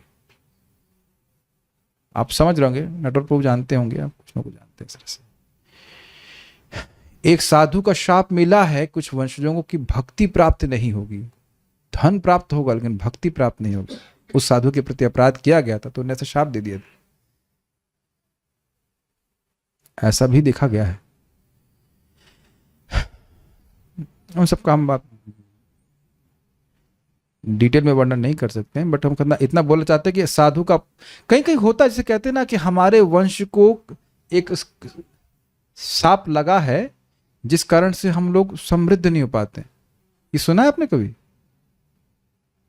हम एक भक्त हमको बता रहे थे कि हमारे यहाँ घर में ये बीमार हो जाता है, वो बीमार होता है, वो समृद्धि नहीं आती कि हमारे कोई देवता असंतुष्ट है या कुछ इस तरह बोलते हैं। तो कह रहे हैं कि जो ब्रह्मकुल है इसकी अग्नि शांत हो जाए, मुझ पे जो होना है वो हो जाए, लेकिन मेरे वंशजों पे भी इस प्रकार का नुकसान ना हो, आज ही हो जाए और अधिक समय व्यतीत ना हो। फाइन। नेक्स्ट क्रम संदर्भ, ये बड़ा इंटरेस्टिंग टीका है। देखिए, कुपित ब्राह्मण कुल की क्रोधाग्नि मेरे राज्य बल तथा संपत्ति आदि को आज ही जला दे, अर्थात उनकी क्रोधाग्नि मुझसे मेरा राज्य इस प्रकार छीन ले मानो जैसे वह जल गया हो, क्योंकि राज्य में विद्यमान अन्य ब्राह्मणों सहित समस्त वस्तुओं को जलाना अनुचित होगा। क्या इस टीका को समझ पाए आप लोग? ये थोड़ा सटल है, बड़ी सटल बात बोल रहे हैं। कह रहे हैं कि भाई राज्य जल जाए, तो राज्य में तो ब्राह्मण भी हैं, राज्य में तो गाय भी हैं, तो क्या वो सब जल जाएं? तो कहने का उनका आशय यह है जल जाए मतलब समाप्त हो जाए, मतलब हमसे राज्य छूट जाए, ये कहने का अर्थ। कितना देखिए सुंदर तरह से वर्णन किया। सब लोग समझ पाए इस बात को? ब्यूटीफुल नहीं? ऐसे छूट जाए कि ये खत्म हो गया। जैसे कोई अब वस्तु आपकी जल गई है तो उसका क्या उपयोग करेंगे, तो राज्य मुझसे छूट जाए, ये कहने का आशय। बाकी ऐसा नहीं कि वो जो वस्तु है वहां पे वो सब समाप्त हो जाए, उससे तो उनका नुकसान हो जाएगा। और ना ही ब्राह्मण इस प्रकार से करना चाहेंगे। सारा दर्शनी।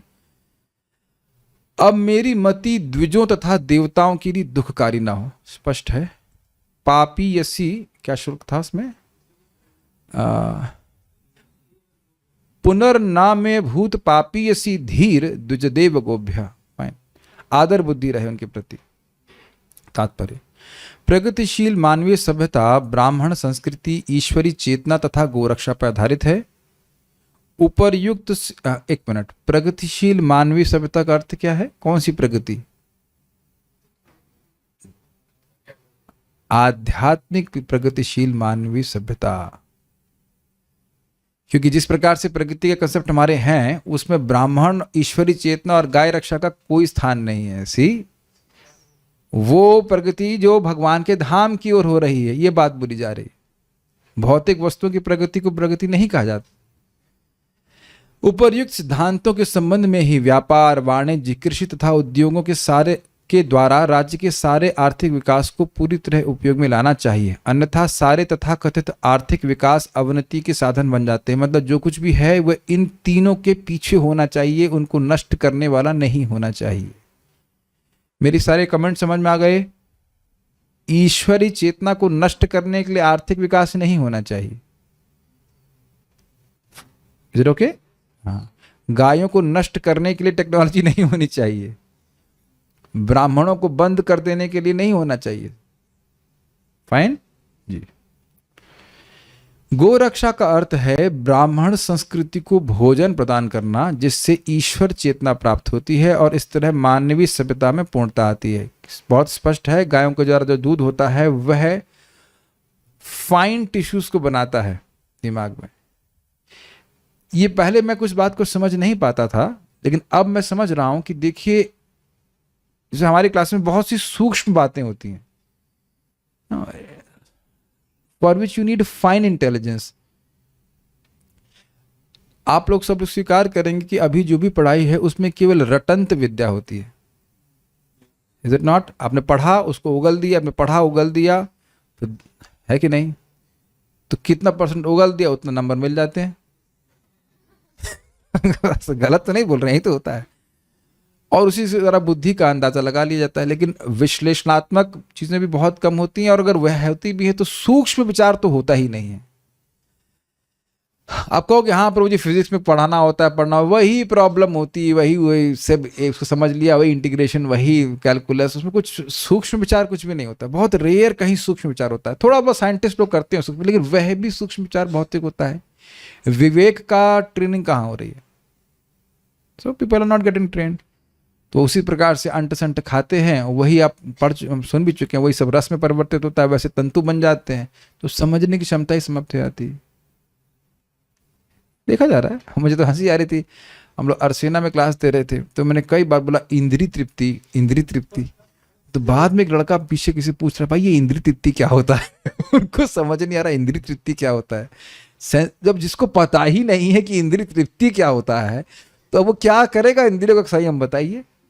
ये स्थिति इंसानों में आ गई है कि ये शब्द ही नहीं सुनने आ रहा है कि इंद्रिय तृप्ति। और ये भी कहना गलत नहीं होगा, अखबार में जो लोग अखबार पढ़ते हैं, कभी ये शब्द आया सेंस ग्रेटिफिकेशन या इंद्रिय तृप्ति? क्यों बोलेंगे? वही देने के, वही परोसने के लिए तो अखबार बांट रहे हैं। बोलेंगे आपको नो सेंस ग्रेटिफिकेशन? मैं चैलेंज कर सकता हूं, प्लीज रेज योर हैंड्स अगर आप लोग अखबार पढ़ते हो और आपने कभी ये शब्द देखा हो। आप तो जर्नलिस्ट हो, आपने कभी देखा है अखबार में? कभी यूज भी किया आपने? ओह वेरी गुड, सो प्रमाण मिल गया। भक्त बता रहे हैं इंद्रिय तृप्ति पता नहीं था, कर रहे थे लेकिन पता नहीं। ये स्थिति है कि खूब, अरे आप ही नहीं, सभी लोग कर रहे होते, मजाक नहीं बना रहे हैं, लेकिन ये इंद्रिय तृप्ति शब्द जो है नहीं होगा। और आप देख रहे होंगे कि आप लोग परेशान हो गए होंगे, प्रैक्टिकली हर दिन सुबह की क्लास में भी और ब्रेकफास्ट में भी और डिनर में भी नो इंद्रिय तृप्ति, no sense gratification, no sense gratification. हमारे परम पूज्य राधानाथ महाराज उसको बोल रहे थे। इतना हैमरिंग क्यों की जा रही? जब तक इंद्रिय सहमत नहीं होंगे आगे बात समझ ही नहीं आएगी। एक बोल रहे हैं everything is doing the same thing which they don't know. जान रहे हैं, सब लगे पड़े इंद्रिय तृप्ति में, ये स्थिति लगी हुई। अब कोई टीवी देखना इंद्रिय तृप्ति है क्या? लोग ऐसे झगड़ लेते हैं। अच्छा सब कुछ ठीक है इस्कॉन वालों की, न्यूज के लिए क्यों मना करते हैं? न्यूज देखने में क्या दिक्कत है? अब 20 मिनट हम मान लो अगर देख लिए न्यूज, तो कौन सा बड़ा पाप कर दिया? झगड़ा करते हैं लोग ऐसे कर। हाँ आज चाय तो हद हो गई, चाय मन मन प्रसन्न हो जाता है हमारा, तृप्त हो जाता है ऐसे कर, इत्यादि इत्यादि बहुत सारी बातें। और ड्रामा नहीं करेंगे, लेकिन आप समझ रहे हैं कि लोगों के दिमाग खराब वस्तु खा करके ही खराब हुआ है।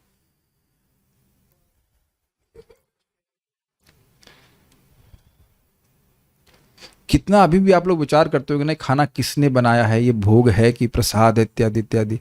जरा विचार कीजिए कि पहले जब हम लोग जब खड़े होके भी खा लेते थे, पता नहीं आप लोग का ये नियम है कि नहीं, कभी भी इंसानों को खड़े होके नहीं खाना चाहिए, पता है ये बात? खड़े होके केवल पशु ही खाते हैं, चलते चलते इत्यादि। व्हाट एनिमलिस्टिक लाइफ नहीं। एनीवेज, कलयुग का लक्ष्य जीवन के, हाँ कलयुग का लक्ष्य जरा सुन लीजिए कलयुग का एजेंडा। कलयुग का लक्ष्य जीवन के उच्च आदर्शों को विनष्ट करना है। क्या अर्थ है? जीवन में कोई उद्देश्य नहीं होना चाहिए, खाओ पियो मौज करो, बस यही उसका लक्ष्य है कि लोगों को जीवन के उच्च आदर्श के प्रति अंधा कर दे। ठीक है, ये बात है। और यद्यपि महाराज परीक्षित ने संसार के भीतर कली के वर्चस्व का बलपूर्वक प्रतिरोध किया, किंतु कली का प्रभाव उपयुक्त समय में प्रकट हुआ, जिससे महाराज परीक्षित जैसे प्रबल राजा से भूख तथा प्यास की थोड़ी सी उत्तेजना के कारण ब्राह्मण संस्कृति की अवमानना हो गई। लेकिन ये मत समझ लीजिएगा कि कली का प्रभाव था उन पर, वो भगवान की इच्छा से ऐसा हुआ था। एक बड़ी रोचक बात परम पूज्य राधा गोविंद महाराज इस श्लोक मतलब इस फर्स्ट वाले से लेकर बोल रहे थे, बड़ी इंटरेस्टिंग बात, बहुत इंटरेस्टिंग बात। महाराज हमेशा कुछ नई चीज लेके आते हैं। आप ये बताओ कि आप लोग 9 बजे प्रसाद पाते हो, फिर कितने बजे प्रसाद पाते हैं आप? 3 बजे पाते हैं, मैं से 5 बजे पाता हूं। तो मुझे पता है कि 9 बजे खाने के बाद 5 बजे तक भूख नहीं लगेगी। परीक्षित महाराज को नहीं पता है, तो घर से पानी पी के नहीं निकले थे। अमेजिंग पॉइंट है ना? कुछ क्लिक कैच किया आपने? सहसा शब्द आया था, अकस्मात एकदम से भूख लगने लग जाए। आप आश्चर्य नहीं करोगे कि आपने 9 बजे प्रसाद पाया है। अमेजिंग ना? 9 बजे प्रसाद पाया है तो आप जान रहे हैं कि 5, एटलीस्ट मैं अपनी बात करूं, मुझे 5 बजे से पहले भूख नहीं लगती, और अकस्मात मुझे 12 बजे ही एकदम से भूख लगने लग जाए कि मेरे वैसे बिल्कुल बेहोश हुए जा रहे हैं, एकदम तड़पड़ा रहे हैं और प्यास लगना चालू हो जाए, तो हम आश्चर्य नहीं करेंगे। तो ये सारा कुछ भगवान की व्यवस्था से हुआ था। और जो व्यक्ति वो तुम बोल ही चुके, ब्रह्मास्त्र सहन कर लिया, प्यास क्यों नहीं सहन कर पाएगा? तो कली के प्रभाव से नहीं था, ये भगवान की इच्छा से था। ठीक, लेकिन ये सब मौका मिला कली को से प्रवेश करने के। महाराज परीक्षित ने इस आकस्मिक घटना के प्रति पश्चाताप किया और उन्होंने कामना की कि उनका सारा राज्य, उनका बल तथा उनका कोष, यदि वह ब्राह्मण संस्कृति के काम नहीं आता तो जलकर भस्म हो जाए। कहने का दूसरा अर्थ प्रभुपाद बता रहे हैं, ब्राह्मणों की सेवा के लिए सब कुछ है, उन्हीं का मैंने अपमान कर दिया तो उससे तो अच्छा कि खत्म हो जाएगा, ये कहने का आशय है। जहां कहीं संपत्ति तथा शक्ति का सदुपयोग ब्राह्मण संस्कृति, ईश्वर चेतना तथा गो रक्षा के उन्नयन के लिए नहीं होता है, उन्नति के लिए नहीं होता है, वह राज्य तथा वह घर निश्चित रूप से विनष्ट हो जाता है। हम इस पे बोलना ही चाह रहे हैं। नित्यानंद प्रभु आए रामचंद्र खान के यहां, और वो नलायक अंदर बैठा रहा, उनका सेवक नित्यानंद प्रभु के पास। आप सोचिए, बलराम जी आपके पास घर में आए। Can you imagine? 500 साल पहले बलराम जी थे। आई मीन क्या भाग्य है बताइए। और न सिर्फ बलराम जी, अपने 12 गोपालों के संग आए थे। अगर वो उनको कुछ फल जल भी दे दिया होता, उसकी मजे आ गए होते। अगर मैं और कोई नहीं शब्द बोलते, नित्यानंद प्रभु ऐसे ही प्रेम बांट रहे हैं। क्या तो देखिए, पापी ऐसी बुद्धि, क्या बेवकूफी की बात करता है। देखो, वो अंदर से बाहर नहीं आया नित्यानंद प्रभु से मिलने के लिए, और कहा कि आप दुर्गा मंदिर पे बैठे हुए थे नित्यानंद प्रभु, और उनको बोला बड़े ही टॉन्ट में, बोला कटाक्ष में, श्रीपाद, बड़े प्रेम से, वो नहीं बोला, सेवक से बुलवाया कि श्रीपाद, हमारा घर आपके लिए बहुत छोटा है, हमने गाय जहां बांधी जाती वहां आपकी पार्टी की व्यवस्था करी है। अरे अपना घर छोड़ करके व्यक्ति को पेड़ के नीचे सो जाना चाहिए था, आप हमारे घर में सो जाइए। This is mind blowing. How stupid a person can be. Nityananda Prabhu जो ब्रह्मा जी को भी दुर्लभ प्रेम सबको दे रहे हैं, वो आपके घर में आए, देख रहे हैं। ये माइंड ब्लोइंग। ये कभी हमको जरूर पढ़ना चाहिए इसके बारे में। तो महाप्रभु नित्यानंद प्रभु क्रोधित हुए, और पहले तो हंसे, बहुत जोर से हंसे, फिर क्रोध करके बोले, हाँ, ये स्थान हमारे रहने के लिए नहीं है, यहाँ ये स्थान तो गाय काटने वालों के लिए है। और उस गांव में भी उस दिन रुके नहीं, छोड़ के चले गए। और कुछ ही दिनों के बाद लोग आए, उसी व्यक्ति के, वो ब्राह्मण था एक्चुअली, उसी के घर में गाय काटे, 3 दिन गाय काटे, सब कुछ घर का लूट लिया और गांव को भी उजाड़ दिया। कितना बड़ा उसको लाभ प्राप्त हो सकता था। और समझ रहे हैं, उसके सारे जो वस्तुएं थी उसका एकदम भस्म ही हो गई। और क्या होगा, भक्तों की सेवा में नहीं आया। इस प्रकार से यदि हम विश्व में शांति तथा संपन्नता चाहते हैं तो हमें इस श्लोक से शिक्षा ग्रहण करनी चाहिए। प्रत्येक राज्य तथा प्रत्येक घर को आत्मशुद्धि के लिए ब्राह्मण संस्कृति को, आत्म साक्षात्कार के लिए ईश्वर चेतना को तथा पूर्ण सभ्यता को चालू रखने के लिए पर्याप्त दूध तथा उत्तम भोजन प्राप्त करने के लिए गो रक्षा को प्रश्रय देने का प्रयास करना चाहिए। थोड़ी बातें समझिए। आजकल तो, आंख बंद करके बोलता हूं, मैं देख के नहीं बोलूंगा, आजकल तो लोग स्नान भी नहीं करना चाहते। हम जूम पे नहीं देखना चाहते हैं कि हम लोग दिख रहे हैं ऐसे। सुबह उठ करके स्नान भी नहीं करना चाहते हैं। तो हम लोग बोल देते हैं भाई, सर्वात्मा स्नपनम परम विचेदे श्री कृष्ण संकीर्तनम। ठीक है भाई, आत्मा मतलब बुद्धि, आत्मा मतलब मन, आत्मा मतलब आत्मा, आत्मा मतलब धी, सब कुछ तो भगवान का नाम पवित्र कर देगा।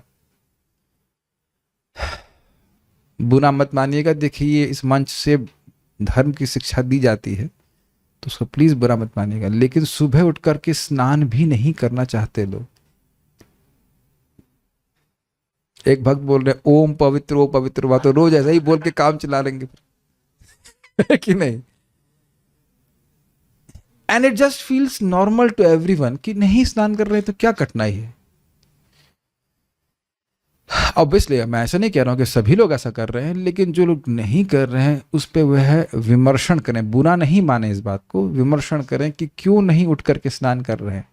एक ब्राह्मण का संस्कृति का एक पॉइंट बोल रहा हूं, शौच जिसे कहना चाहिए, ये धर्म का अंग है, इसको हम नेग्लेक्ट नहीं कर सकते। एक, बाकी तो और बहुत सारी बातें आ जाएंगी। ब्राह्मण संस्कृति में पढ़ाई लिखाई बिल्कुल नहीं होती है। न कभी गीता पढ़ा जाता है, न भागवत पढ़ी जाती, कुछ ना। ऑल्दो भगवत गीता में लिखा यजन याजन पठन पाठन दान प्रतिज्ञा, लेकिन पढ़ाई लिखाई कुछ नहीं होती है, खाली जीवने के लिए है। देखिए, एक बात समझिए, ब्राह्मण संस्कृति मतलब तप ओरिएंटेड है। कोई भक्त बड़ा अच्छा बोले, कभी देखा वाकई असली ब्राह्मण कभी आपको मोटे ताजे नहीं दिखेंगे, वो हमेशा तप में प्रवृत्त रहते हैं। फाइन, जप करना, भूख सहना एक ब्राह्मण का बहुत बड़ा गुण है। ये नहीं कि अब सुबह 3:30 बजे उठते ही मंगल भोग चालू कर दिया, ऐसा नहीं।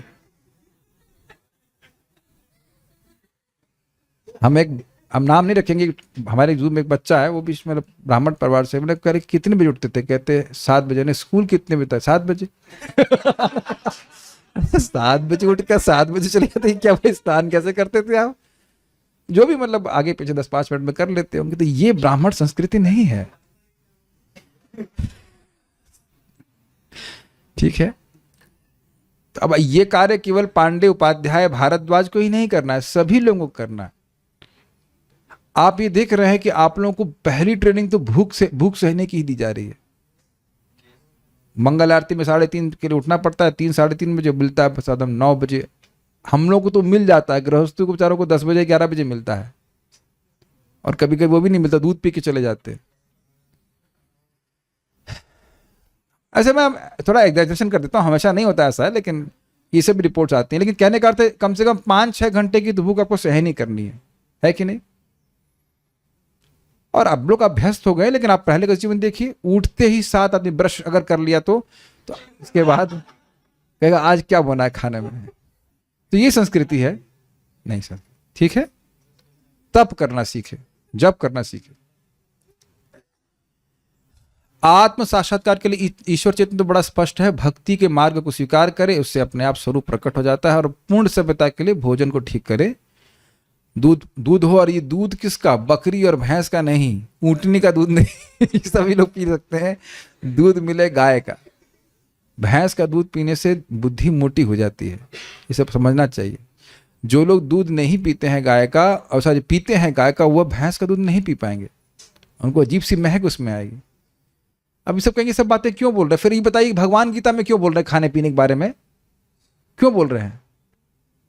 आज ही मैं तानिश प्रभु को बता रहा था, वो बहुत अच्छा सिंपल राइस एंड दाल ही वी मेड फॉर, कितना सात्विक प्रसादम होता है। और ये नहीं कह सकते कि वो टेस्टी नहीं होता, बहुत टेस्टी होता है। लेकिन हमारी चित्त ऐसा हो गया कि जब तक लाल अचार ना हो बिल्कुल, और लाल उसमें खूब छन्न करके खुशबू नहीं आए, तब तक व्यक्ति जो है खाएगा नहीं। करते ना छौंक, लाल तीखा मार देते, ये सब नुकसान करता है, हमारे चित्त को दूषित करता है। राइट? सब देखिए प्रभुपाद जी बोल यहां लिख रहे हैं तो इसलिए मैं बोल रहा हूं। आपको लगेगा भागवत में ये सब बातें क्यों हैं? क्योंकि बिना भोजन शुद्ध हुए, प्रभुपाद जी इसको बोल चुके हैं, unless one is pure in his actions of eating, mating, sleeping and defending, he cannot be pure in his mind. And unless he is pure in his mind, he cannot be absorbed in hearing Srimad Bhagavatam. ये प्रभुपाद जी बता चुके हैं इस बात। जब तक आहार, निद्रा, भय और मैथुन आदि में शुद्ध नहीं है, उसका मन शुद्ध नहीं होगा। मन शुद्ध नहीं होगा तो भागवत में नहीं बैठ पाएगा, जब उसका मन नहीं स्थिर होगा। इस सबको ध्यान रखना होगा। आखिरी श्लोक। अब वो इस प्रकार से चिंतन कर रहे थे तो क्या हुआ उसका वर्णन यहां पे है। सचिंतयन् इत्थमथा शृणोद्यथा, चिन्तयन् इत्थम् यथा शृणोद्यथा, मुनेः सुतोक्तो निरतिस् तक्षकाख्यः, मुने सुतोक्तो निरतिस्तक्षकाख्या, ससाधु मेनेन चिरेण तक्षका, साधु मेनेन चिरेण तक्षका, नलं प्रसक्तस्य विरक्ति कारणम्, नलं प्रसक्तस्य विरक्ति कारणम्। जब राजा इस तरह पश्चाताप कर रहे थे तो उन्हें अपनी आसन्न मृत्यु का समाचार प्राप्त हुआ, जो मुनिपुत्र द्वारा दिए गए शाप के अनुसार सर्प पक्षी के काटने से होनी थी। राजा ने इसे शुभ समाचार के रूप में ग्रहण किया, क्योंकि इससे उन्हें सांसारिकता के प्रति विराग उत्पन्न होगा। अन्वय। इत्थम इस प्रकार, इत्थम चिंतयन सह, मतलब राजा ने, तो इस प्रकार सोचते हुए उन राजा ने, अथ अब, मुनेह सुतोक्ते, शमिक ऋषि के बेटे द्वारा कहे गए, सुत प्लस उक्त, सुतोक्त, बेटे के द्वारा कहे गए तक्षकाख्य सर्प पक्षी के विषय में, जो तक्षक के नाम से जाना जा रहा था। अरे सर्प पक्षी मतलब नहीं समझ रहे हैं, जो उड़कर भी चल सके। अब आप सोचें सर्प तो उड़ नहीं सकता है, लेकिन ये सर्प तक्षक है, पाताल से उड़ करके आया होगा, जो भी है, ये उड़ करके आकाश मार्ग से भी आ सकता है।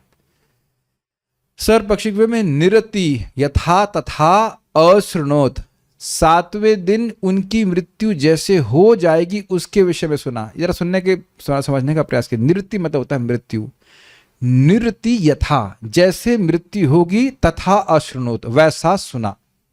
आप समझ में आया अनुवाद इसका? ठीक है। सह तक्षका, राजा ने तक्षक सर्प, अनलम कि अग्नि को ऐसे बोल रहे हैं, उसका जो दंश था वह अग्नि के समान प्रकट हुआ। आगे आप 12वें स्कंद में पढ़ेंगे, उसने दंशन किया और परीक्षित महाराज का पूरा शरीर धू धू करके जल गया, इतना तीव्र उसका विष था।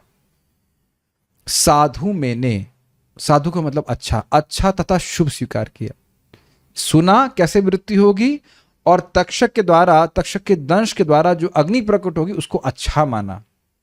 ये भी एक अद्भुत बात है। तत्तेनुकंपम वाला श्लोक इस पे अप्लाई कर सकते, बहुत अच्छा माना। क्यों?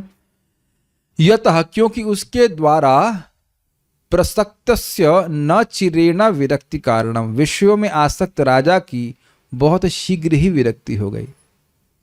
न चिरेण मतलब, चिरेण मतलब लंबा, और न चिरेण मतलब बहुत शीघ्र। देखिए एक बात है, भक्त लोग भक्ति तो कर ही रहे हैं, लेकिन हो सकता है कि कुछ घर परिवार की आसक्ति उनको भगवान के पास पहुंचने में रुकावट रख रही हो। इसी स्कंद में पहले कहां सुना? नारद जी की इच्छा थी भजन करने की, लेकिन उनकी मां के प्रेम ने उनको रोका हुआ था, तो भगवान उसे काट दी। समझ पा रहे? ऐसा नहीं कि सबकी मां को मार रहे हैं कृष्ण। भक्त भगवान के भजन में आगे बढ़ना चाहता है, लेकिन आप देख रहे हैं कि कुछ बंधन ऐसे होते हैं कि व्यक्ति न चाहते हुए भी उन्हें काट नहीं पाता। सॉरी, चाहते हुए भी उन्हें नहीं काट पाता, तो उन बंधनों को फिर भगवान काट देते। कुछ बंधन हम खुद त्याग देते हैं और कुछ बंधन हमसे कटते नहीं हैं, चाहते हैं कि कट जाए लेकिन काट नहीं पाते हैं। Do you?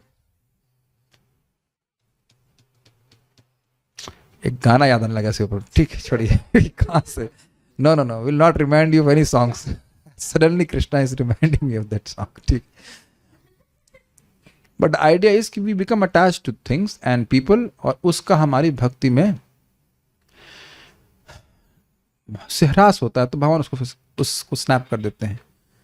सचिंतयन इत्थम, इस प्रकार से जब वो चिंतन कर रहे थे, अथा शृणोद यथा तथा, अथा अथ अब अशृणोत, उन्होंने सुना, यथा मुने सुतोक्त निरत्ति, जिस प्रकार मुनि के पुत्र ने कहा था उनकी मृत्यु के विषय में, तक्षकाख्य, तक्षक के नाम से जाना जाने वाला, साधु मेने, उसको उन्होंने साधु माना कि भाई हम 7 दिन में मर जाएंगे।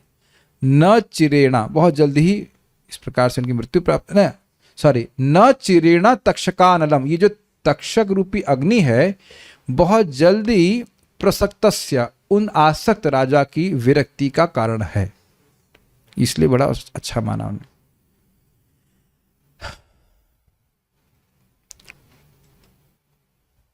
प्रश्न कुछ हैं, उनको मैं क्लास के एंड में कर दूंगा, अभी मैं इसको पूरा फिनिश करना।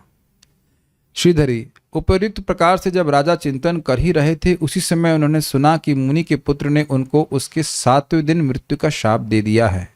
महर्षि शमिक के द्वारा प्रेषित शिष्य से उस समाचार को सुनकर राजा ने तक्षक की विषाग्नि को अच्छा ही माना, क्योंकि उससे विषय में आसक्ति से शीघ्र विरक्ति हो जाती। जैसे अभी आप मान के चलिए, हम पूछेंगे नहीं कौन व्यक्ति किस में आसक्त है, लेकिन अगर ये मालूम चल जाए कि 7 दिन में मरने वाले हैं, तो कुछ सहायता मिलेगी विरक्ति होने में। What do you think?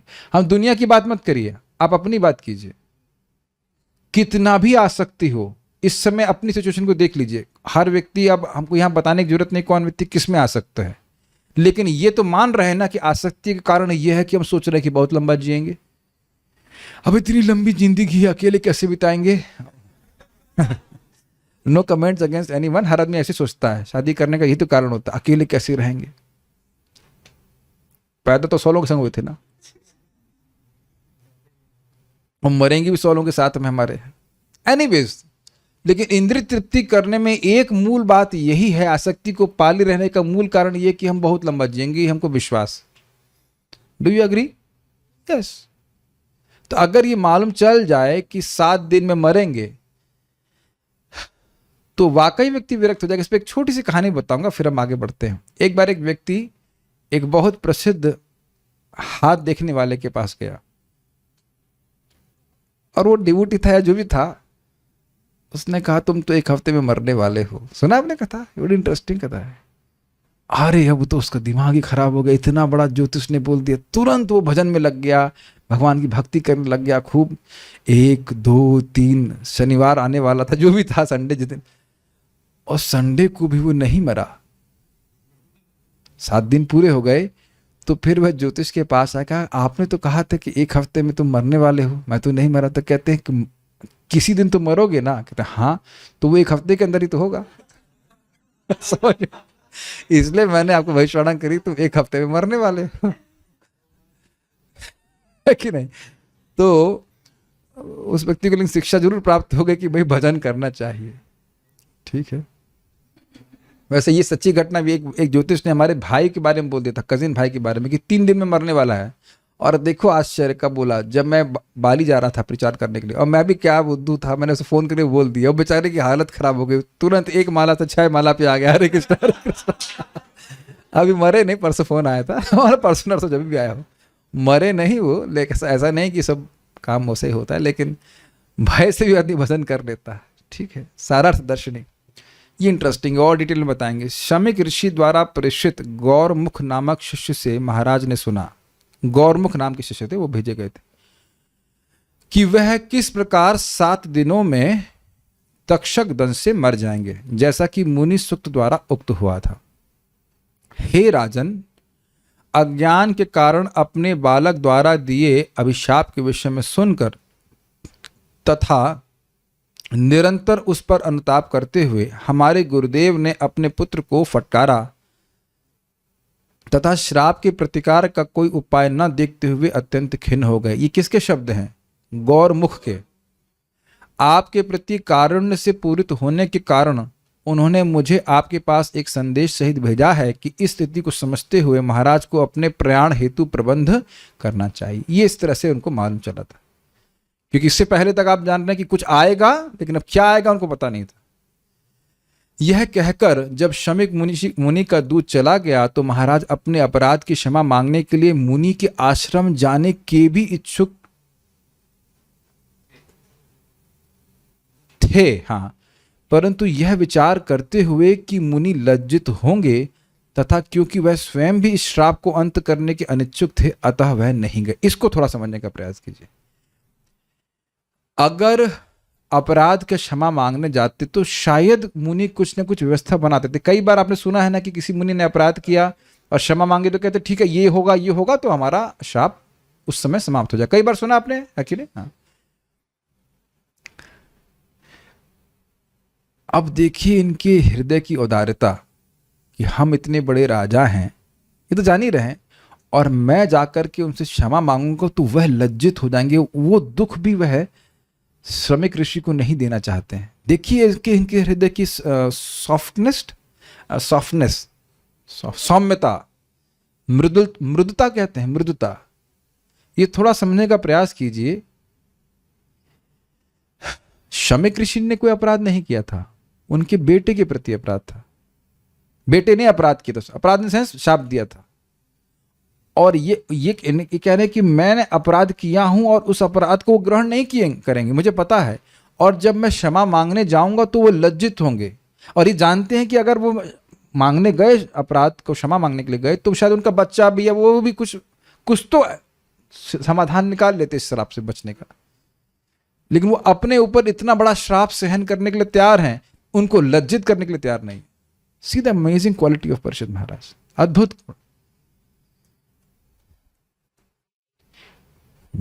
देखिए अपने जीवन में पता नहीं कभी ऐसा हुआ है कि नहीं, लेकिन कभी कभी मान लो कोई हमसे श्रेष्ठ वरिष्ठ भक्त हमारे प्रति कोई अपराध कर देते हैं, या जो भी, या वो मानते हैं कि उन्होंने हमारे प्रति अपराध कर दिया है, और वो अगर सॉरी भी बोलते हैं तो हम लोग को बहुत खराब लगता है। ऐसा अनुभव कभी नहीं हुआ आप लोग संग? ऐसा हो जाता है कि वी फील वेरी एम्बेरस्ड कि प्रभु जी या माता जी जो भी कोई हैं बड़े, आप ऐसा क्यों बोल रहे हैं, हम तो बच्चे हैं, क्या उसमें है? Is it not? तो परीक्षित महाराज जैसा महान भक्त आकर के क्षमा मांगे तो इससे तो बहुत लज्जा होगी ना ऋषि को। तो कह रहे हैं ये हम उनको नहीं प्रस्तुत, ठीक है, हमारा जो भी हम पर आने वाला वो आ जाए। दूसरा बात आप देख ही रहे हैं, जैसे यहाँ बोल रहे हैं विरक्ति कारणम, यह मेरे खुद मान रहे हैं, जबकि राजर्षि हैं, आसक्त नहीं है, फिर भी मान रहे हैं नहीं मैं राज्य में बहुत आसक्त हूं, तो ये मेरे विरक्ति का ही कारणों का बहुत अच्छा होगा, इसलिए वो श्राप का प्रतिकार नहीं कर रहे। पहले ही वो बोल चुके कामम निसंकोच मेरे पे आ जाए, ठीक है। तथा उन्होंने तक्षक की विषाग्नि को साधु अर्थात लाभप्रद माना, क्योंकि वह समस्त विषय आसक्तियों से उनकी विरक्ति का कारण थे। तात्पर्य प्रभुपाद जी का, सच्चा सुख आध्यात्मिक तत्व या जन्म मृत्यु के चक्र के बंद होने पर ही प्राप्त होता है। व्हाट एन अमेजिंग स्टेटमेंट, नहीं? प्रभुपाद इस प्रकार से क्यों शुरू कर रहे हैं? क्योंकि हम लोग बड़ी आशा लगाए हैं, इस बार तक तो नहीं हुई सारी समस्या समाधान, लेकिन ये जो मेरी पंचवर्षीय योजना है इसके अंतर्गत हमारी सारी समस्या सॉल्व हो जाएंगी। ठीक है, इतना ही मैं कहूंगा, बाकी सब लोग समझदार हैं। जन्म मृत्यु के चक्र को भगवत धाम वापस जाकर ही तोड़ा जा सकता है, मतलब इस जगत में किसी भी व्यवस्था से नहीं मुक्त होगा। भौतिक जगत में सर्वोच्च लोक ब्रह्मलोक को प्राप्त करने पर भी जन्म मृत्यु के चक्र से नहीं छूटा जा सकता। आ ब्रह्म भुवनालोका पुनरावर्तिनो अर्जुना, ब्रह्मलोक तक ही पुनरावर्तन होता रहता है, तो भी हम सिद्धि प्राप्त करने के पद को ग्रहण नहीं करते। यह सिद्धिपथ मनुष्य को सारी भौतिक आसक्तियों से मुक्त करने वाला है, भक्ति का पथ, और इस तरह वह आध्यात्मिक जगत में प्रवेश करने के योग्य बनता है। अतएव जो दीनहीन है वे संपन्न व्यक्तियों की अपेक्षा अच्छे उम्मीदवार हैं। क्यों? बहुत धन हो जाता है तो व्यक्ति भजन नहीं कर पाता। यस, जन्म ऐश्वर्य चित्र शिभिर एधमाना मदह पुमान। तो इस प्रकार से व्यक्ति बहुत धन की आसक्ति में, धन को बजाने के चक्कर में, बढ़ाने के चक्कर में, खर्च ना करने के चक्कर में इत्यादि पड़ा रहेगा। भजन कब करेगा बताइए? आज ही महाराज इस बात को बोल रहे थे कि बहुत सुंदर वस्त्र पहना हुआ है तो प्रणाम करने में संकोच होता है। Do you agree? नया धोती कुर्ता कुछ पहन लेता है, नया ड्रेस होता है तो अरे धूल देखते हैं, धूल कैसे। यस, महाराज परीक्षित भगवान के महान भक्त थे और भगवान के धाम जाने के लिए प्रामाणिक उम्मीदवार थे, किंतु ऐसा होते हुए भी उनके साथ सबसे बड़ी बाधा चक्रवर्ती सम्राट के रूप में उनकी भौतिक संपत्ति थी, जिससे वे दिव्य आकाश में भगवान के पार्षद के रूप में अपना असली पद प्राप्त नहीं कर पा रहे थे। इसको थोड़ा समझने का प्रयास कीजिए। देखिए, यदि हम, ये आप लोग बहुत अच्छी बात सुनने वाले हैं, हम सभी लोग के अंदर एक बीमारी है और बीमारी ये है कि मेरे बिना चलेगा नहीं। What do you think? इतने महत्वपूर्ण हम लोग हैं इस जगत में कि अगर हम न रहें तो भगवान को अगली बार सृष्टि करने में दिक्कत हो जाएगी, है कि नहीं? पिछली सृष्टि में तो हम लोग हाथ लगाए थे ना, ईंट तो आप ही लोग दिए थे, नहीं हम लोग नहीं दिए थे ना। Everything is moving because of मी। अब जब हमारी, अब जानते हैं कि हम लोग आज मर जाए तो कोई हमारी शक्ल भी याद नहीं रखेगा, उसके बाद छोड़ दीजिए। तब हमारे में जब ऐसी आसक्ति हो सकती है तो एक राजा में कितनी हो जाएगी, जो वाकई चला रहा है जगत को, इन द सेंस मैनेज कर रहा है। तो ये हमारी स्थिति है। तो ये बड़ी विशेष आसक्ति। ऐसा कोई भोग में आसक्त नहीं थी, लेकिन ये बात हो सकती थी कि मेरे शरीर के द्वारा, मतलब परीक्षित महाराज सोच सकते थे कि भाई मेरे द्वारा इस प्रकार से पूरा जगत चल रहा है, जगत इन द सेंस पृथ्वी पर राज्य में कर रहा हूं, तो आसक्ति रह सकती है।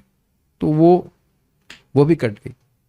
भगवत भक्त के रूप में वे समझ सके, मैं वह यह समझ सके कि यद्यपि ब्राह्मण बालक का शाप मूर्खतापूर्ण था, फिर भी वह उनके लिए आशीर्वाद था, क्योंकि यह सांसारिकता से, राजनीतिक या सामाजिक दोनों से, अब इसको हम रेफर कर रहे थे, विरक्ति के कारण था। अब वह और राजनीति में फंसने वाले नहीं थे, न समाज सुधार में लगने वाले, केवल अपने चित्त को कृष्ण में लगाने वाले। शमिक मुनि ने भी घटना पर शोक प्रकट करने को, मैं इस पे घटना सुनाना चाहता हूं, असली घटना। परम पूज्य राधानाथ महाराज खुद बता रहे थे, इनके प्रवचन सुन रहा था मैं, तो वह विदेश में बड़ा अच्छा प्रचार कर रहे थे, बड़ी सुंदर कॉलेज प्रीचिंग हो रही थी, और अकस्मात उनको ये आदेश आया कि आपको बॉम्बे जाना है। तो महाराज को बहुत असमंजस हुआ कि यहाँ इतना अच्छा प्रचार हो रहा है और हमको यहाँ पे अब यहाँ से इधर भेजने के लिए बोल रहे हैं बॉम्बे में। तो उन्हें प्रार्थना करी, अब कौन से भगवान से प्रार्थना करी, कृष्ण से की होगी, लेकिन कौन से विग्रह हमको नहीं पता, लेकिन याद नहीं है। तो उन्होंने कहा कि please make me understand that these things, मतलब पैराफ्रेज कर रहा हूँ, these things are not happening because of me. कृपया मेरे हृदय में अनुभूति दे दें कि ये सब मेरे कारण नहीं हो रहा है। फिर महाराज बोल रहे हैं, बॉम्बे के भक्तों को बोल रहे हैं, मुंबई के भक्तों को बोल रहे हैं कि अब भगवान की व्यवस्था से मैं उस प्रचार के कार्य को छोड़ करके बॉम्बे में आया, देखिए कितना बड़ा प्रचार हो रहा है। आप सब लोग आए, इतने सब लोग जुड़े, और उसमें भी संघर्ष महाराज को कई, पूरा जीवन रट्टे के लिए आप कह सकते हैं महाराज उसको चला गया, कितना सुंदर व्यवस्था में बनी है। तो कुछ भगवान प्रयोजन लेके ही करते हैं अपने भक्तों को। तो अगर इस प्रकार से विरक्त परीक्षित महाराज नहीं होते तो भागवत का प्राकट्य नहीं हो पाता। तो ये भी चीज है। शमिक मुनि ने भी घटना पर शोक प्रकट करने के बाद अपना कर्तव्य समझकर राजा को यह सूचना भेज दी थी ताकि वे भगवत धाम जाने के लिए तैयार रहें। आप देख रहे हैं कि यह भी एक विचार हो सकता है कि शमिक ऋषि खुद ही अपने बच्चे को लेकर चले जाते। ये आप लोग कभी सोचे नहीं कि भाई कुछ झगड़ा हुआ है तो चले निपटारा कर देते हैं, तो वह भी नहीं आए हैं। Can you see amazing interaction आप देखिए उनके बीच में। और जब मैं उस वक्त मतलब 18वां अध्याय पढ़ा रहे थे, मैं सोच रहा था ये क्यों नहीं चले गए भाई, बहुत दूर तो रहा नहीं होगा, जाकर के क्षमा मांग लेते, महाराष्ट्र में कहते मांडवली कर लेते, कॉम्प्रोमाइज कर लेते, यही तो किया जाता है। लेकिन ये भी नहीं गए, तो वो समझ गया कि ये भगवान की इच्छा है। ऐसा मत सोचे, वो सोचे सर्प डालने में ध्यान ही नहीं दिया, मेरे बच्चों ने इतना बड़ा शाप दिया, समझ गए भगवान की इच्छा है, भगवान अब इनको वापस बुलाना चाहते हैं, इसलिए उधर भी वो नहीं गए उनके पास। शमिक मुनि ने राजा को संदेश भेजा कि यद्यपि उनका पुत्र श्रृंगी तेजस्वी ब्राह्मण बालक था, किंतु मूर्ख होने के कारण उसने अपनी आध्यात्मिक शक्ति का दुरुपयोग राजा को व्यर्थ में शापित करने में किया। राजा द्वारा मुनि के गले में सर्प डालना मृत्यु का शाप देने के लिए पर्याप्त कारण न था। इजी है, लेकिन चूंकि शाप वापस लेने का कोई उपाय नहीं था, अतएव राजा को सूचित कर दिया गया था कि 1 सप्ताह के भीतर मृत्यु के लिए तैयार रहें। शमिक मुनि तथा राजा दोनों ही स्वरूप सिद्ध आत्मा थे। शमिक मुनि योगी थे और महाराज परिशुद्ध भक्त थे, अतएव इन दोनों में आत्म साक्षात्कार के विषय में कोई अंतर नहीं था। वो एक ही स्थिति में थे, दोनों में से कोई भी मरने से भयभीत ना था। जैसे एक सिंपल सी बात है, आपका एग्जाम है वो 1 हफ्ते बाद, गॉट इट? जो अच्छा लड़का पढ़ रहा है, अच्छा ठीक है, ठीक ओके, करते हैं कि नहीं? और जो नहीं पढ़ रहा होता है वो कुंजी खोलना शुरू करता है। देखा है आपने? कुंजियां खोलते हैं। कुंजी समझते हैं आप लोग? क्या बोलते हैं इंग्लिश में इसको? क्वांटम बोलते हैं, जो भी है, नोट्स, कुंजी हिंदी बोलते हैं। पढ़ा क्या करना है ऐसे करके। अच्छा ठीक, एग्जाम है, ठीक, तैयारी तो है।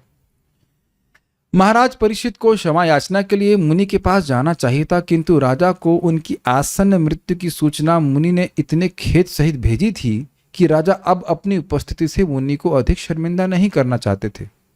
उन्होंने अपनी आसन्न मृत्यु के लिए तैयारी करने तथा भगवत धाम जाने का मार्ग खोजने का निश्चय किया।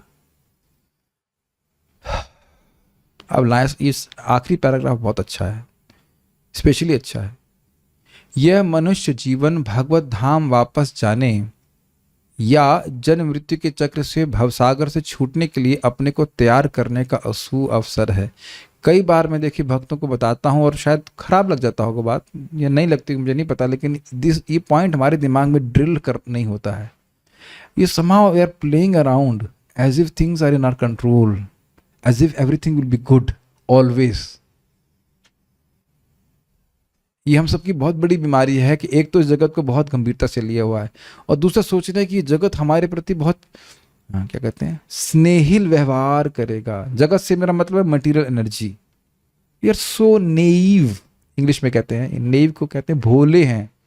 हम लोग इतने भोले हैं कि सोच रहे हैं कि हमारा शरीर, हमारा मन और ये पूरा जगत, ये सब मटीरियल एनर्जी बस पुचकारती रहेगी और चांटी नहीं मारेगी। कुछ भी ऐसा, एकदम ऐसा हो सकता है कि हमारी बुद्धि भी छीन ली जाए। मेरा अनुभव है, जब मेरे को क्या हुआ था, कोविड हुआ था, कुछ नहीं समझ में आ रहा था, ये तात्पर्य वगैरह कुछ नहीं, ऐसा लग रहा था बिल्कुल भ्रष्ट हो गई बुद्धि। With in a matter of 3 days किसी चीज का अहंकार नहीं करना चाहिए, सब कुछ छीन लिया जाएगा, जो भी शक्ति हमारे पास है, वेरी सून।